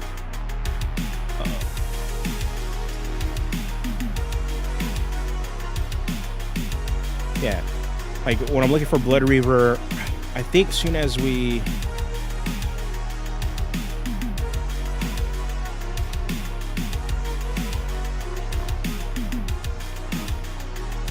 figure out like the main resource mechanic here, we'll be able to kind of filter out and know what the playstyle is. It's got to be blood related, so it's either going to be hit points or it's going to be hit die. So it has to be something like this here, or maybe temporary hit points. You heal yourself by generating and then spending temporary hit points. Maybe thinking that's something different. Shadow Guard. Okay, so what I want to do is like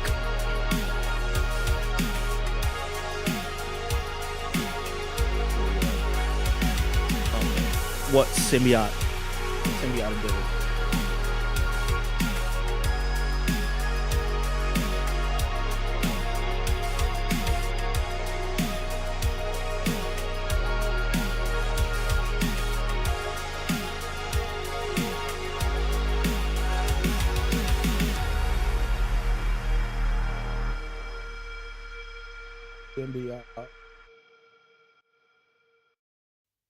Venom.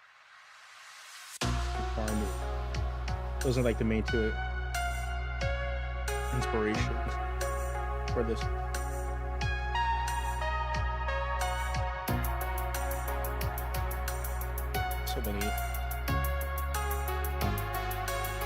So many. All right, powers, ability.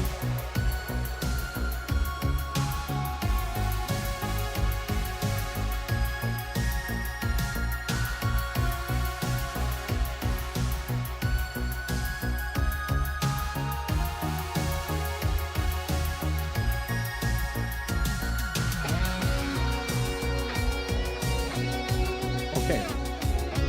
So they have all of Spider-Man's powers. I'm looking at like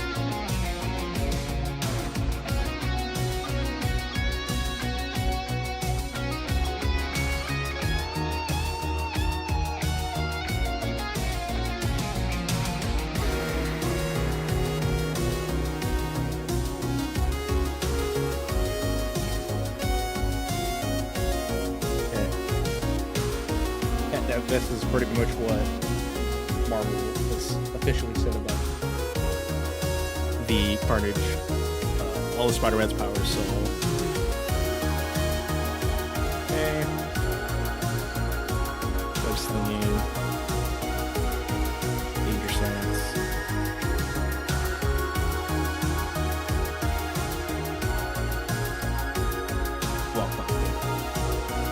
wall climbing, web slinging.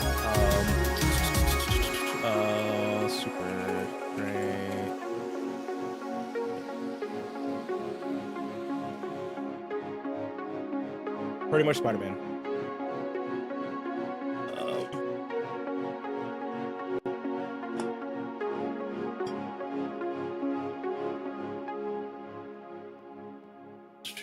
So yeah, this is what we got.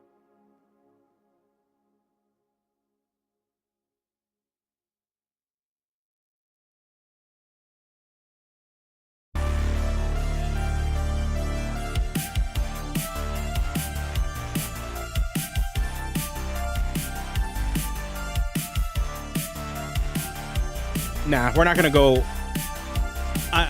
One of the things I think we need to hone in on, too, why it'll be flavorful to kind of like, yes, we're gonna just take the super villain and put it. I'm very mindful on, in terms of design, of what kind of role play I'm trying to encourage a player to do that. So making them play super insane, like, and having the features that do that potentially opens the door for just really bad behavior and role play. I want to allow the player to have enough freedom to dictate how they want to approach their game. So I don't want to do like a super insane. This is one thing I in terms of like just player options is what kind of stuff am I trying to encourage in playing, and one of those things, like, I don't want to encourage people to approach, I guess, well, mainly mental illness in a way that diminishes it. So we're not going to go with anything with some sort of insanity. Like, that should be a choice at the table with a level of respect and understanding between the players and the play group. Vulnerability defender, probably not going to do that either. That's just not 5e design. We want to make you feel like Venom and Carnage, but with not so much the drawback.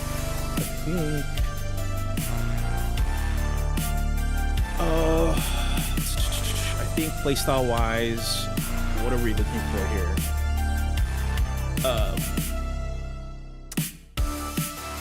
That's mainly the thing. What are we trying to do with this playstyle?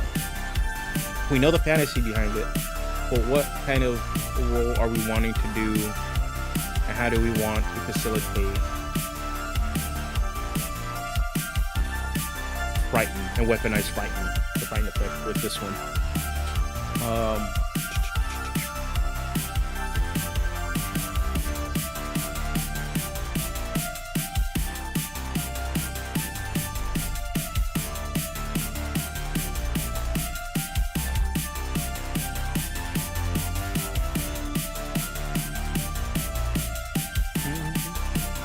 Ribbon. Okay.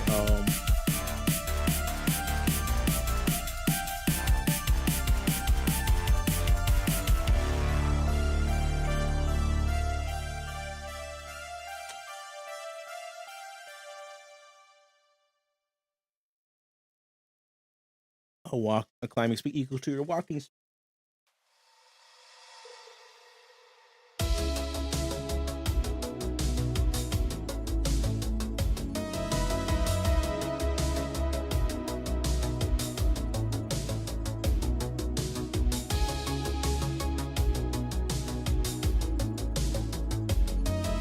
Okay, let me drop it even more.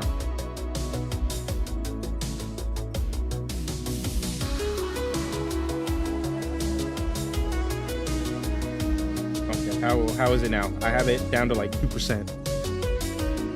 Is it still too loud?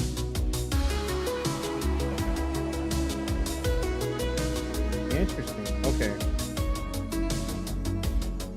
Okay, something's up.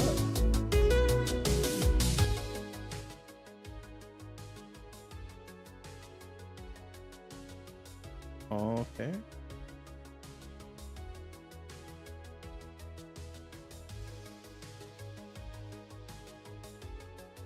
Okay, here we go. Is that fine? Is that better? Okay, because all right. So apparently despite it in my system seeing in on my back end that I had you guys at like 2%, right? I put you guys all the way down. The actual volume on the main stream didn't change.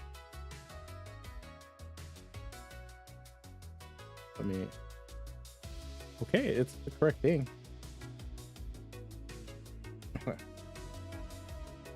So I had to manually change it into Spotify. So, all right. Weird. And I thought I had changed it, but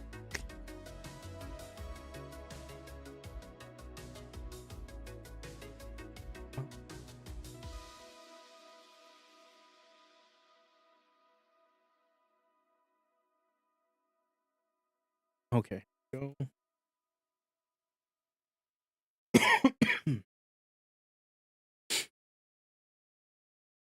Okay. So what are we doing here? We'll do a climbing speed. You get your walking speed. Okay.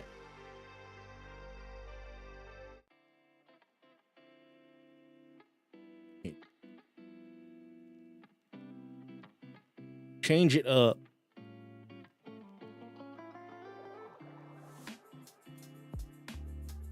Okay, there we go.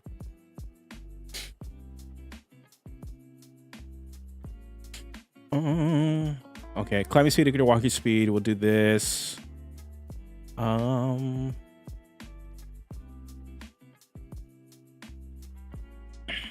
Okay, idea here. Uh-oh.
Oh, the Beast Barbarian. That is true. I'm putting down how we want to facilitate the weapon, the natural weapon ideas, because I don't want to. Let's see. Let's pull it up. But because also, like, if you want to use a two-handed weapon, you should still have the option to do that too, right? Which is like the basis of the class. Oh, let me pull up this. But if you want to also create a weapon,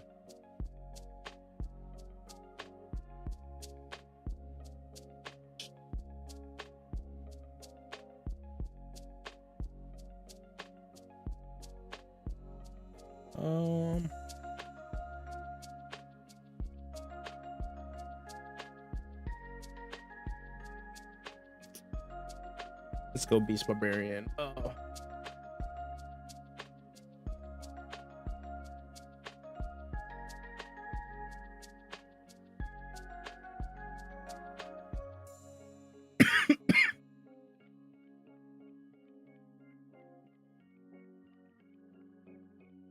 That's not a bad idea.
Bond a Scourge weapon to when you take this subclass. And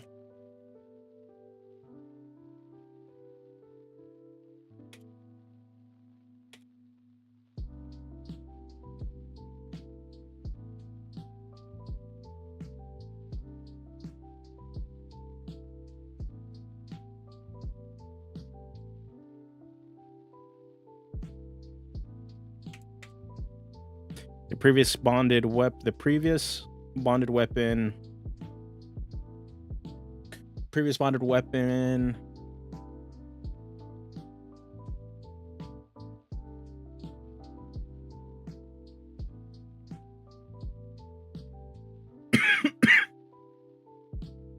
previous bonded weapon.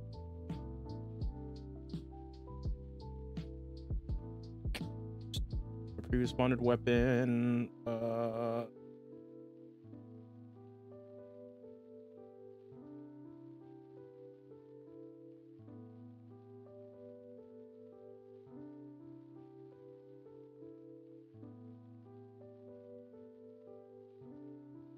As a bonus action. Big mouth. Doomfist.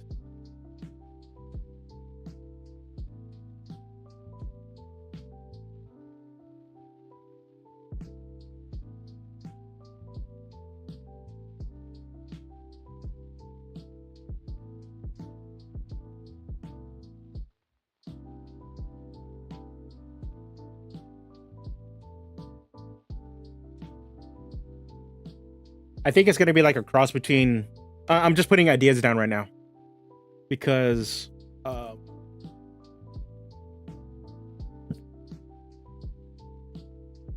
Scourge weapons are a big part of like the fantasy behind this. So having like the symbiote kind of like help bond with the weapon, then you're able to kind of like stow it away and pull it out. Like it becomes incorporated into the symbiote.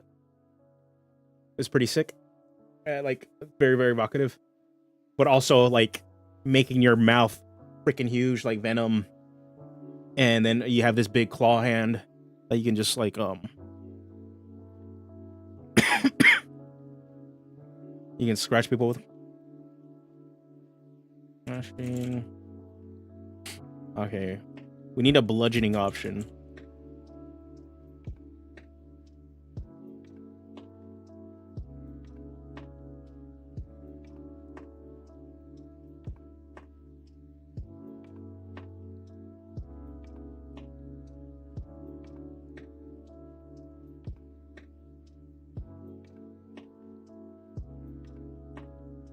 Arm hammer, yeah, maybe arm hammer.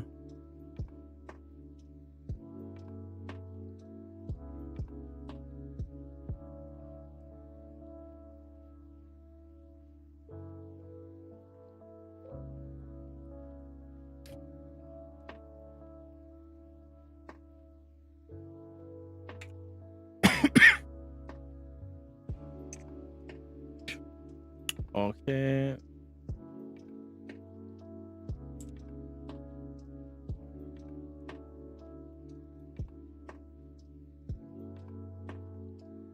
Create a natural weapon as a bonus action, able to make an attack.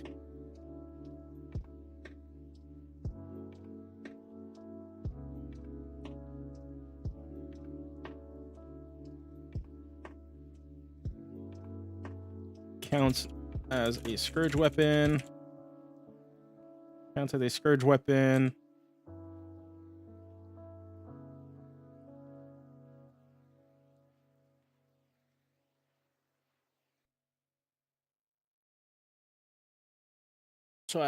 So the first turn you won't attack with these, right?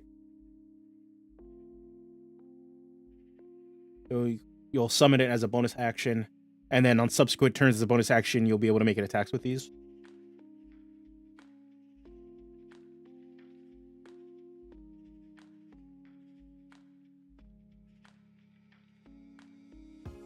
Let's see what kind of like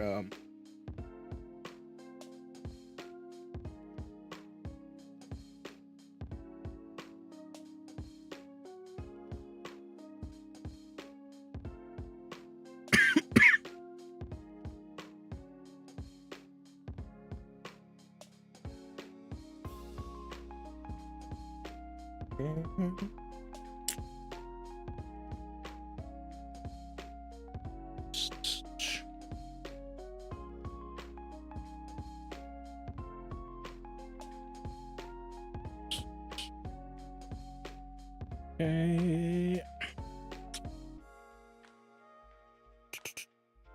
All right, these need little minor effects.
Ooh, okay.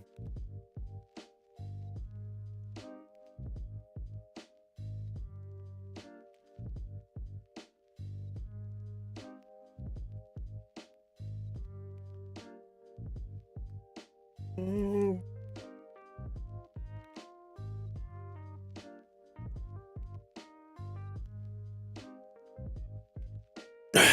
Yeah, I'm looking for extra effects on the natural weapons.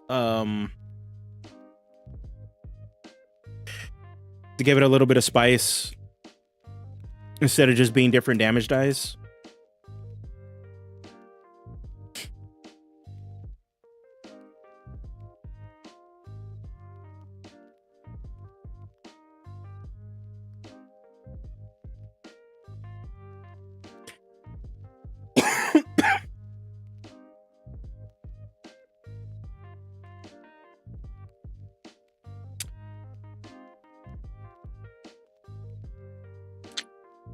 Yeah, because I'm trying to do something that's different from the Beast Barbarian. Because I'm looking at the effects of the Beast Barbarian, I'm like, ah, these are kind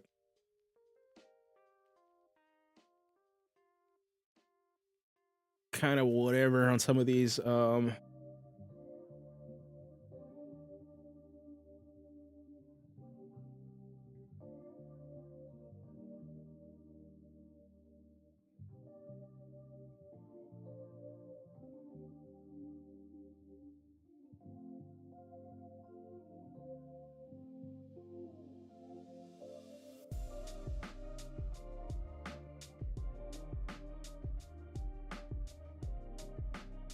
I'm wondering. Here's an idea.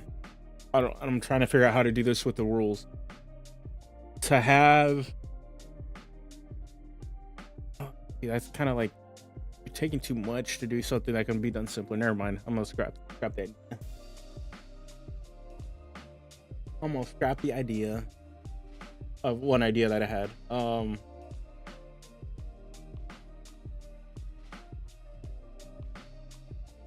It's because I was thinking it's like, okay, you bond with the weapon, and pretty much your natural weapons that you have.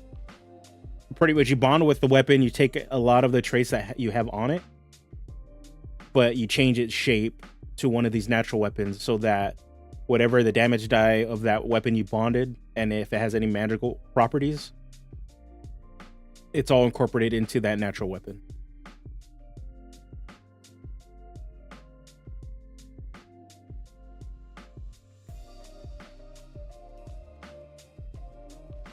That was fun. That was the idea.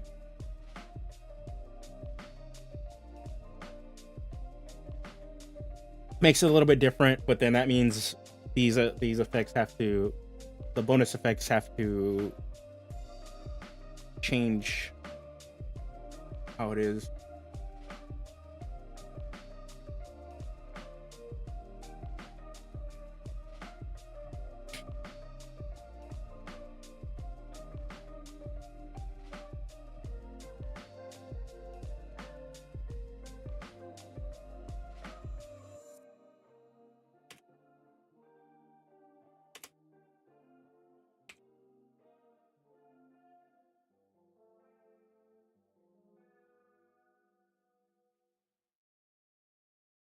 Okay, so here's the thing. If these features are going to have effects, that means our resource mechanic here, we can't have a resource mechanic.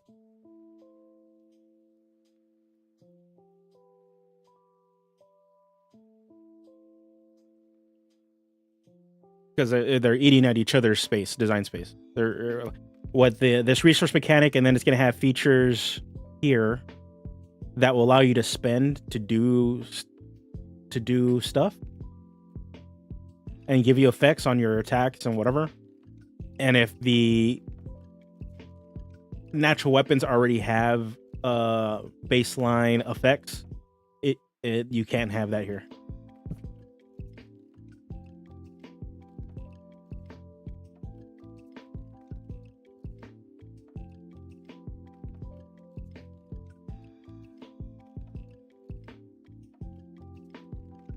All right, so what I'll probably do, the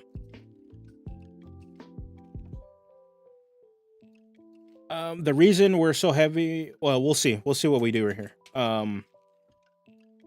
The reason I want like some sort of resource mechanic or something of that nature in the subclasses, it's a way to convey how your dark powers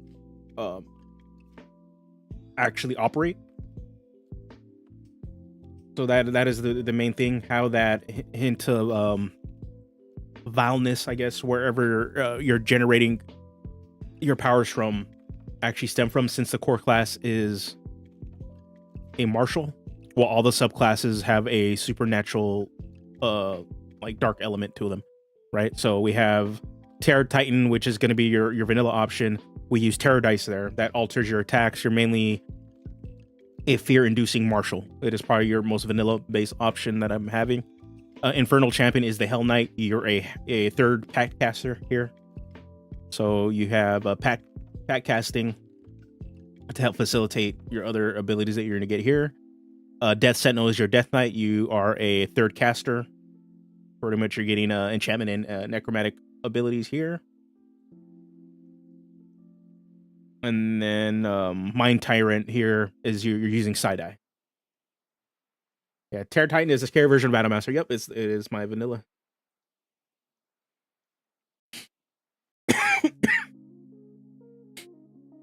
All right, so that's why I do want some sort of like resource mechanic in some way to help convey, hey, you're needing to spend stuff to do stuff.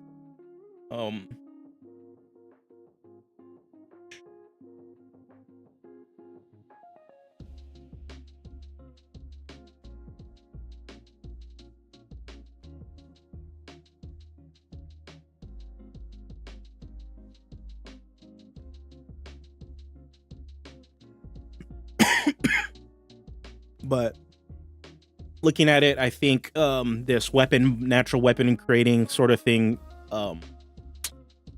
has a lot more legs than trying to add a momentum based mechanic on here. I can probably put that into another subclass.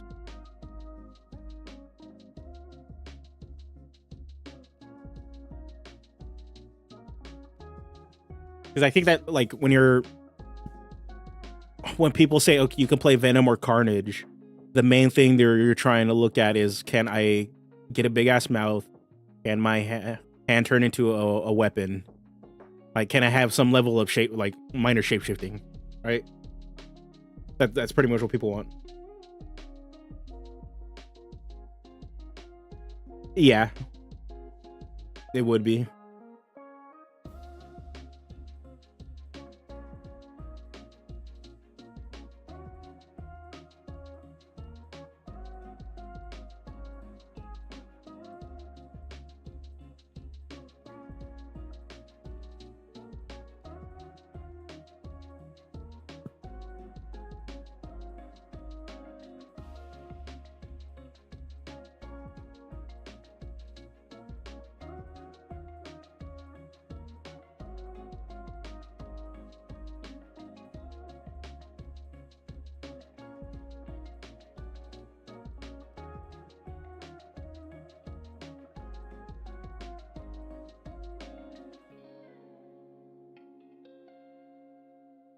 I think I figured it out.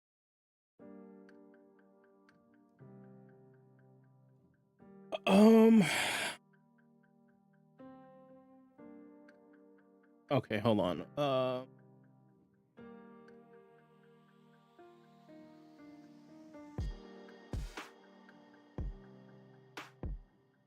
Bond a Scourge weapon to you when you take this subclass. Can bond a new weapon during a long rest.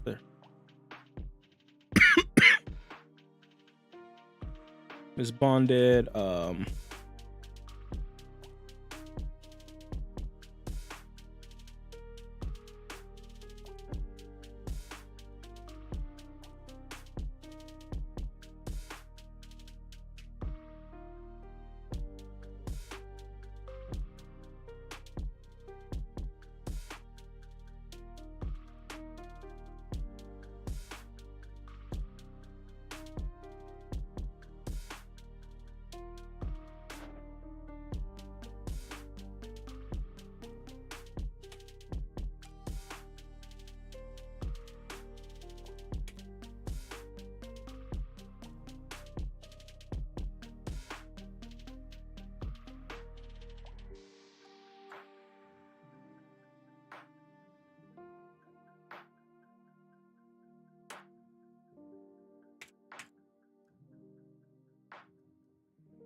Piercing, slashing, bludgeoning.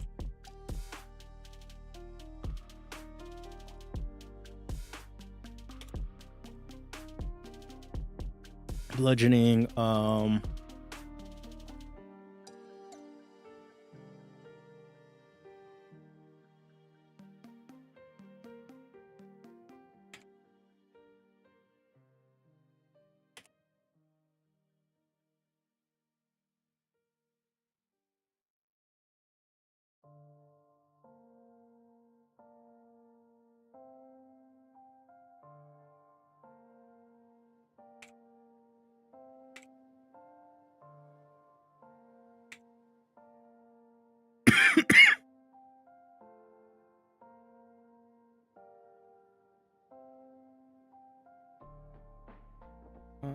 weapon type,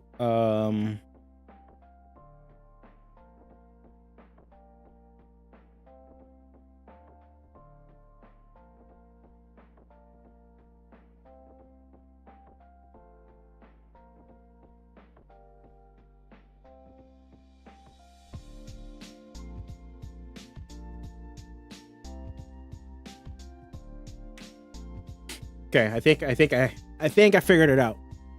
So instead of having just a writer on it, you need to spend points to actually do the effect.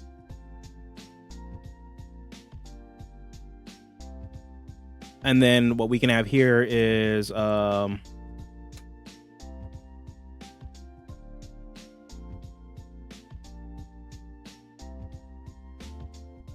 have like a base point spend abilities here. Probably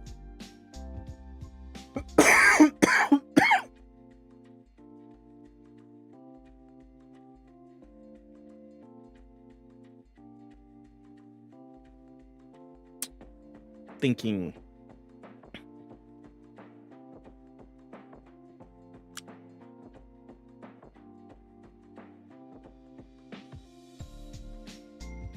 Abilities.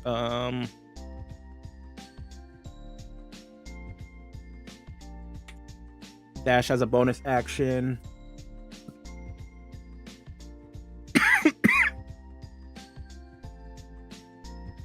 This is gonna be one.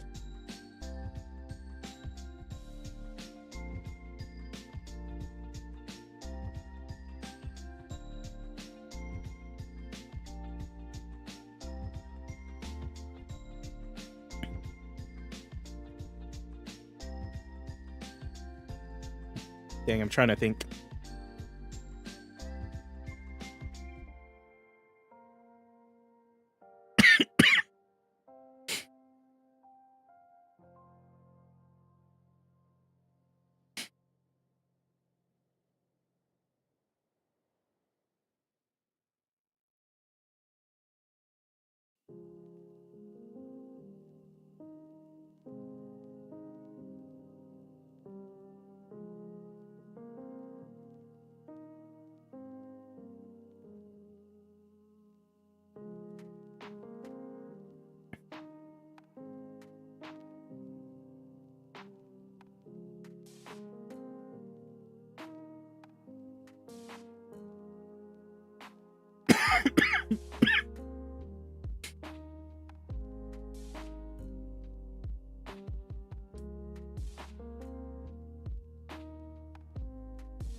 All right, hold on, give me a sec.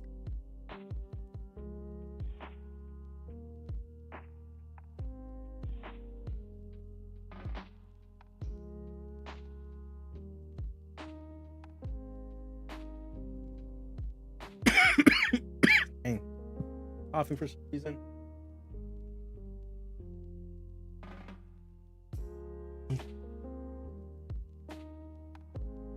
Okay, let's see.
All right, have a good one, Phil. Thanks for stopping by, man. Spend a point to regain hit points after dealing damage to a creature.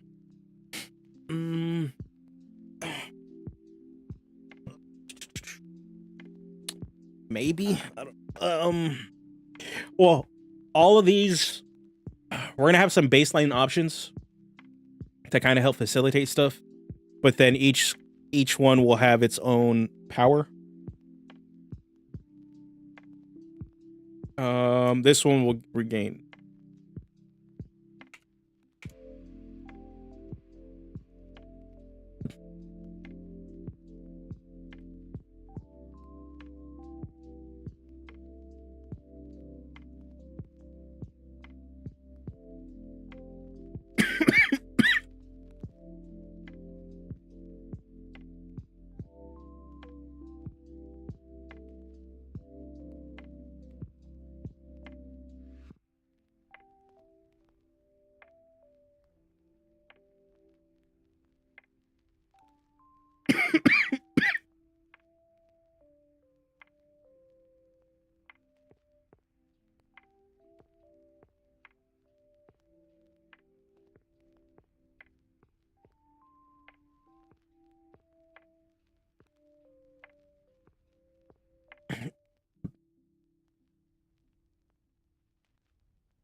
Hmm.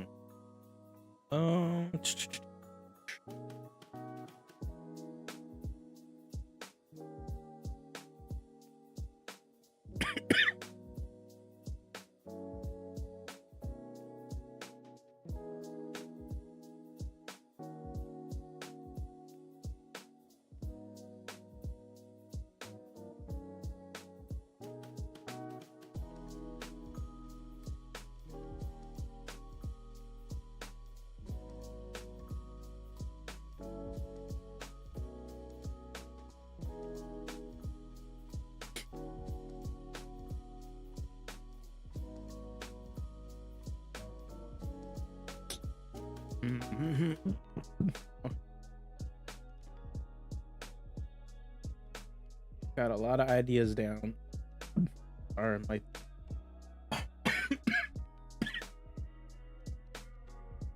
okay.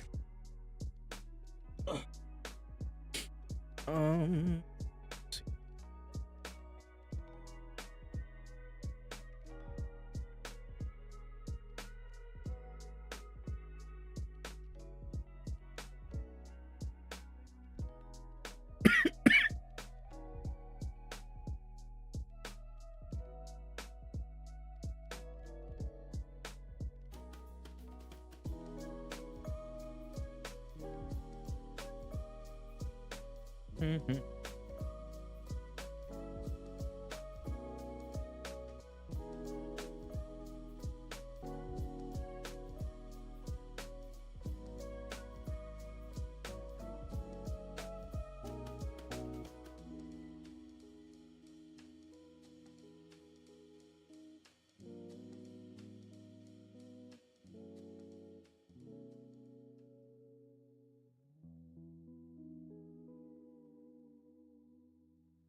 see.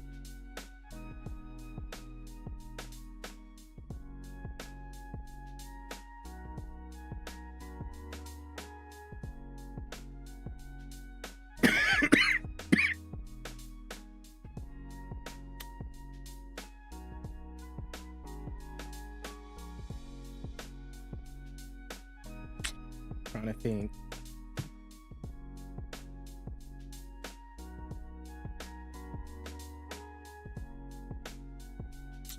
Trying to think right now.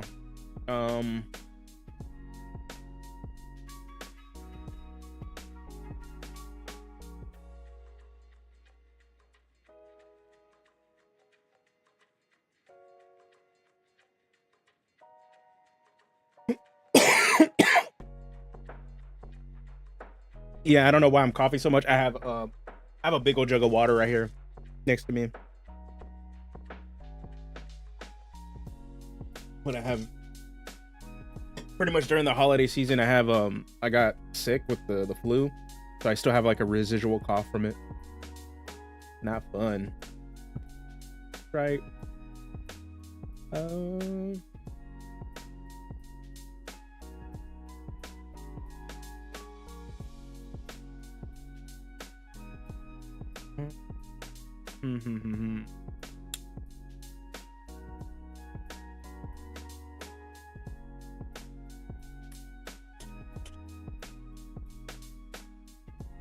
Just trying to see. I think just 2 options is going to be fine, because then you get your third option from here, and then technically you get a fourth option to kind of spend points. So I think we'll be okay. We just got to get something here.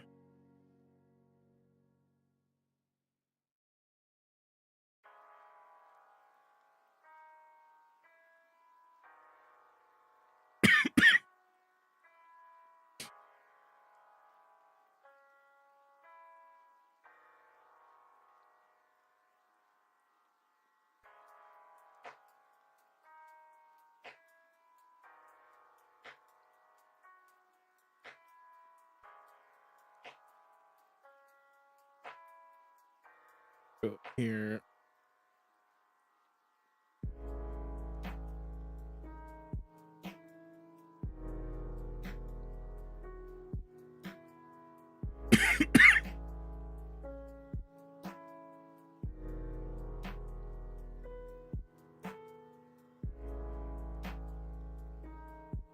Okay.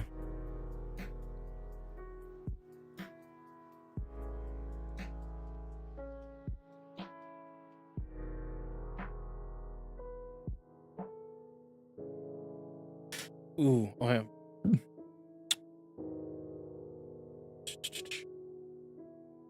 Okay.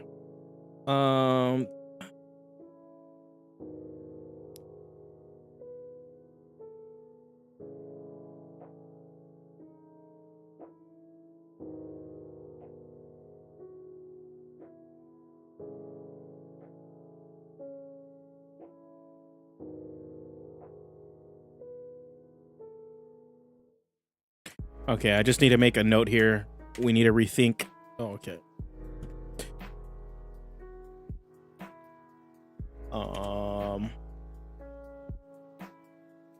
Making a little note for me here. Because once you knock prone, they're once they become knocked prone, they're in order to stand up, your movement becomes half. The thing is, if they're frightened and they're in your aura of dread, their movement becomes 0. So, meaning they will never be able to stand back up. While super, super strong, it might be too strong. So yeah. Thank you, Coffee. So yeah, so it's just one thing we gotta keep in mind. Might not want that effect on this one.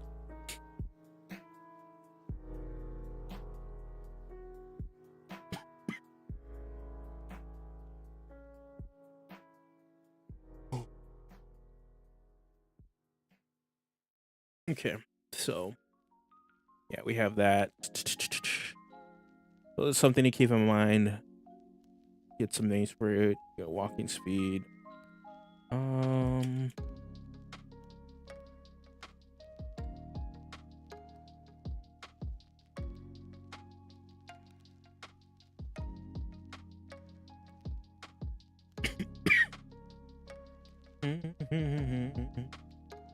Okay.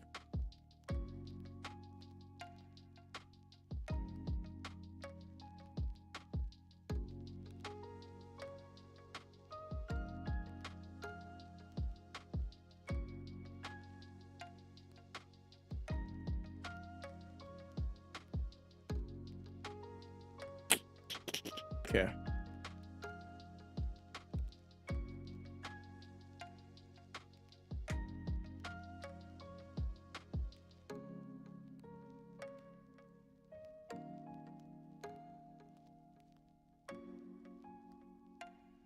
Hold on, what's my chassis?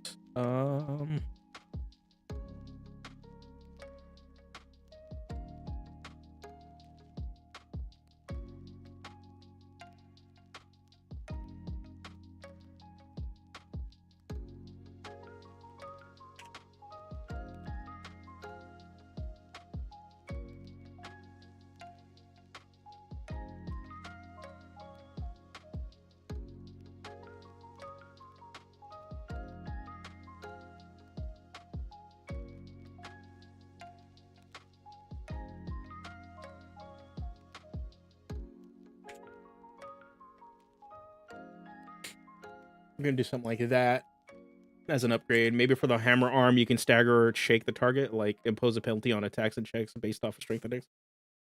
That's not bad. Like a staggering effect would actually probably be better instead of just straight up knocking prone.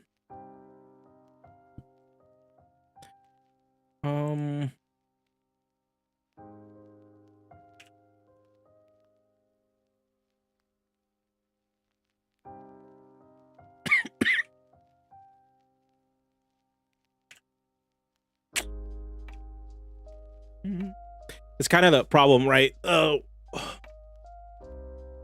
With the class having fear based in its core kit, kind of have to rethink how we do certain things. so we're just not stacking effects on top of effects. It might be one of those things that we may need to really rethink how the rider effects for this actually work. Part of the problem I have here right now, while we're getting very, very flavorful like abilities from it because we're taking our inspiration from Venom and Carnage, the issue I'm finding is like, how do we facilitate fear, the frighten effect? Because that is the core mechanic of the thing. If we look at our other three subclasses, like at least their early features, terror tactics, we use terror die to manipulate the range in which we can frighten people. Infernal armament allows you to hook people into you so that you can actually frighten them and keep them there. So it kind of opens up a way to do this. So you use your bonus action to pretty much throw your weapon, hook them in there, and then you can strike fear and then just pretty much keep them in your space. And then we have a summon undead warrior, which has a pet as a bonus action, which will help actually strike fear for you at a distance. So it's like there's different ways it helps open up gameplay to ultimately induce fear. So that's one thing I'm trying to look at, is like, how can we do that with this instead of giving it a bunch of different rider effects, that we can create a play style that allows us to induce fear that is flavorful. Yeah, I'm thinking that too.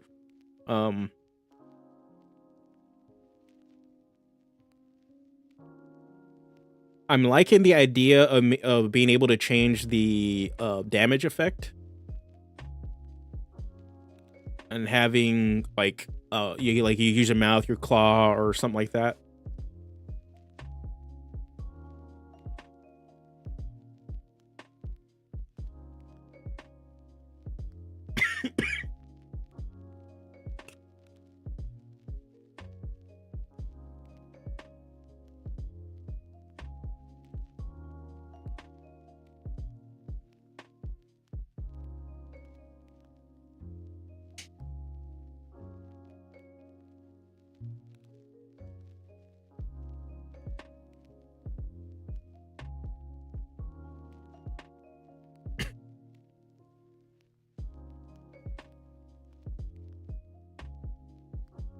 Get a bonus strength check since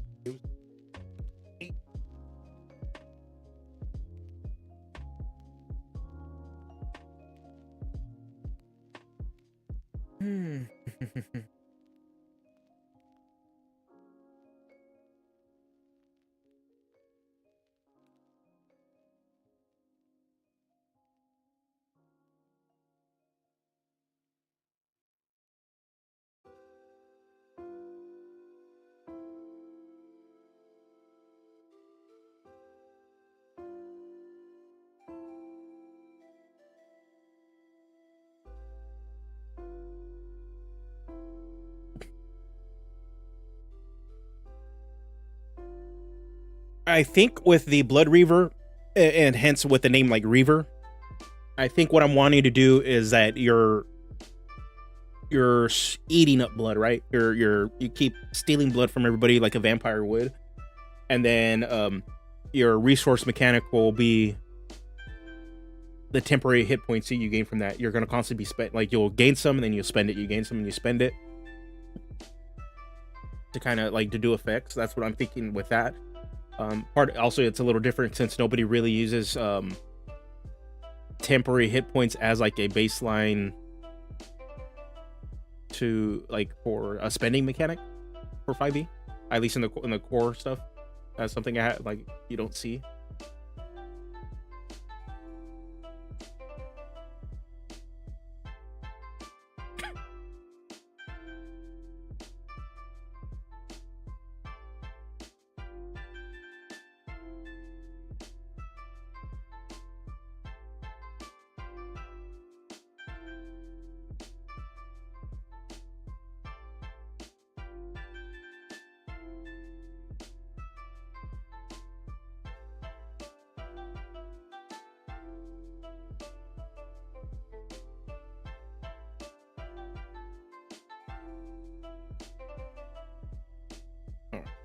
So that's what I'm thinking.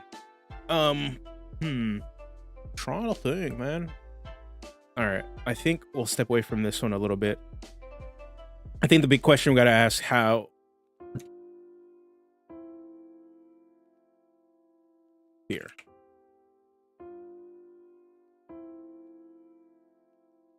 It can be thing too. Like we're just trying to look for 5 solid subclasses to really get into the base, like the base class, and then after that, I plan on like doing more subclasses and releasing them separately. So yeah, so that'll be it.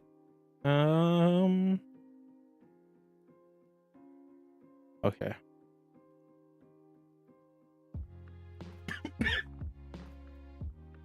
Light Hulk. Standing next to me is Deadly, proficiency with a Poisoner's Kit. When a creature starts their turn frightened by you, they take 1d6 necrotic damage. The frightened creature also starts its turn in your aura dreaded. They take an additional d6 necrotic damage.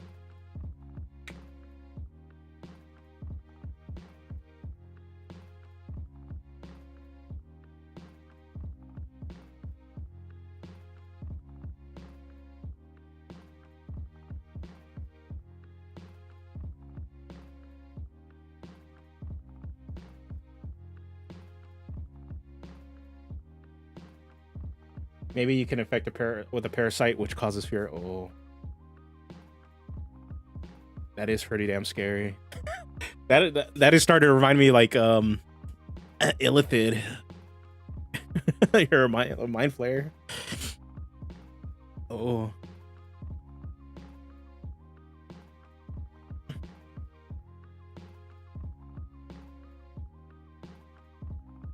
You know what? One thing that we can probably look at that I didn't think of, Eberron. Eberron has symbiote also as part of like their the setting.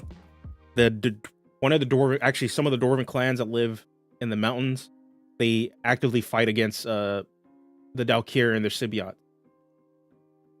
But there is one clan that has openly embraced using symbiotes to help fight against them.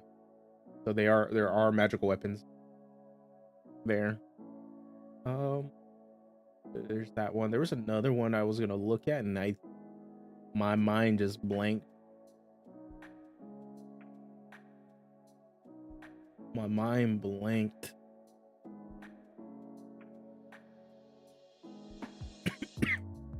Oh, there's also where is it? Van Richten's Guide.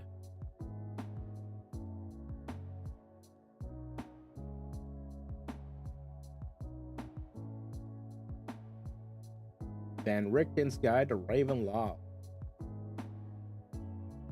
There's a section in there, in the back,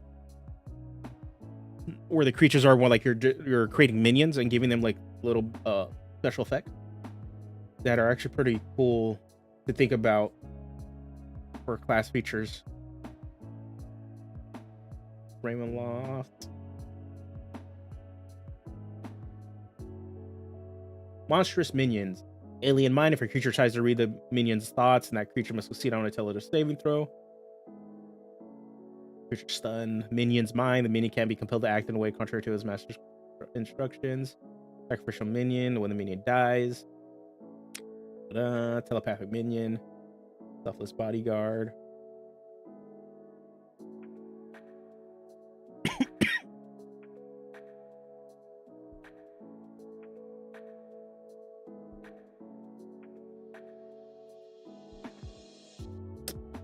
For sure, I think at a later level, some sort of defensive feature that gives you advantage against wisdom saving throws, or pretty much sonic attacks. Since you kind of have like two, you have the symbiote and you, it'd be pretty sick.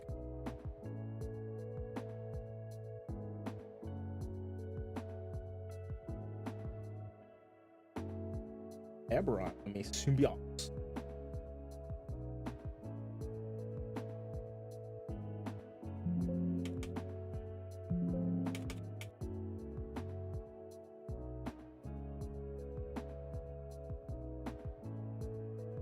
figure they're in badger. There's a body horror section. Yeah, we're gonna have to look and see how we do that one. I think we're pretty close on like the idea of like what the kind of features we want to see. It's just making it so that they play into the core class is probably like the thing that I know that's missing from the play style.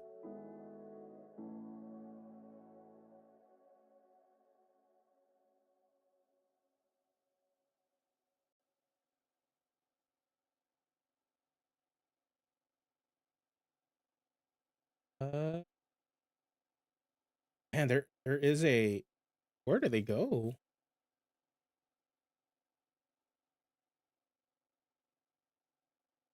There's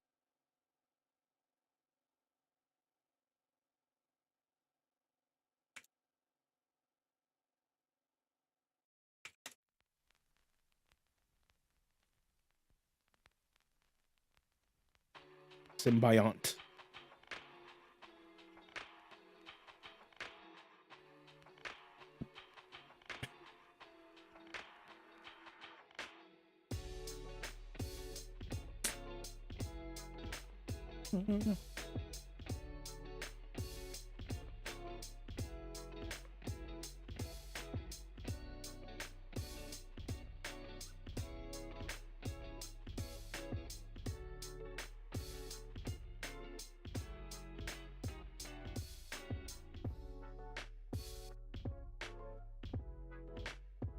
Ooh.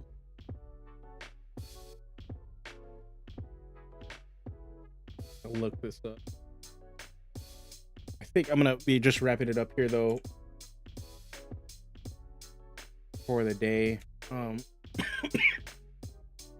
this freaking cough under wrap.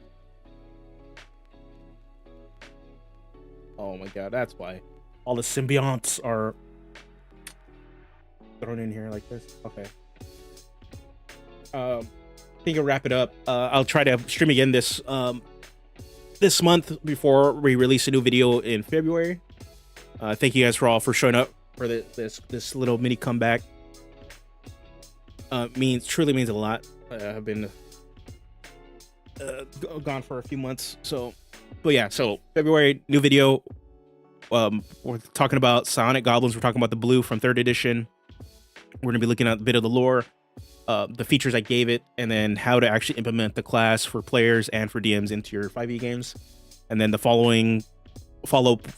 video for that will also be the Dwar, which will probably come out the end of February, early March. So we're going to be releasing 1 to 2 videos a month now, kind of just like this slow rollout of stuff. We'll be doing live streams in between all this.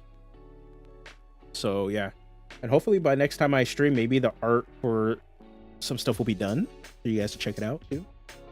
But yeah, I think what we're gonna do, I believe Phil is streaming right now. So am I able to actually do this from here? They're gonna let me do it.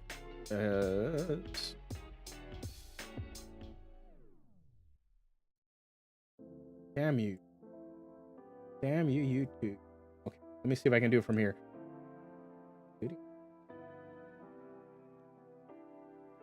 Okay. Give us a sec. What I want to do is see if we can go over and raid Phil. So just give me a sec. We'll do that and go. I'll send him your way. If that doesn't work, I'll just put the link in the chat and you guys just head straight over there for him. But I believe I can actually do this here. I know we can do this. I know we can do this. Here.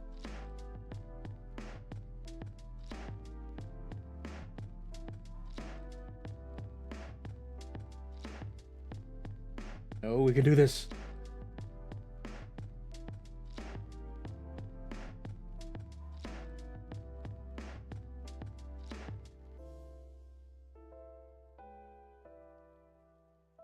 Okay. God, man.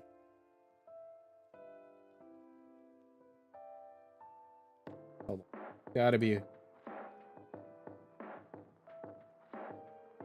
Okay, here we go. Redirect. There's such a... Oh, here it is.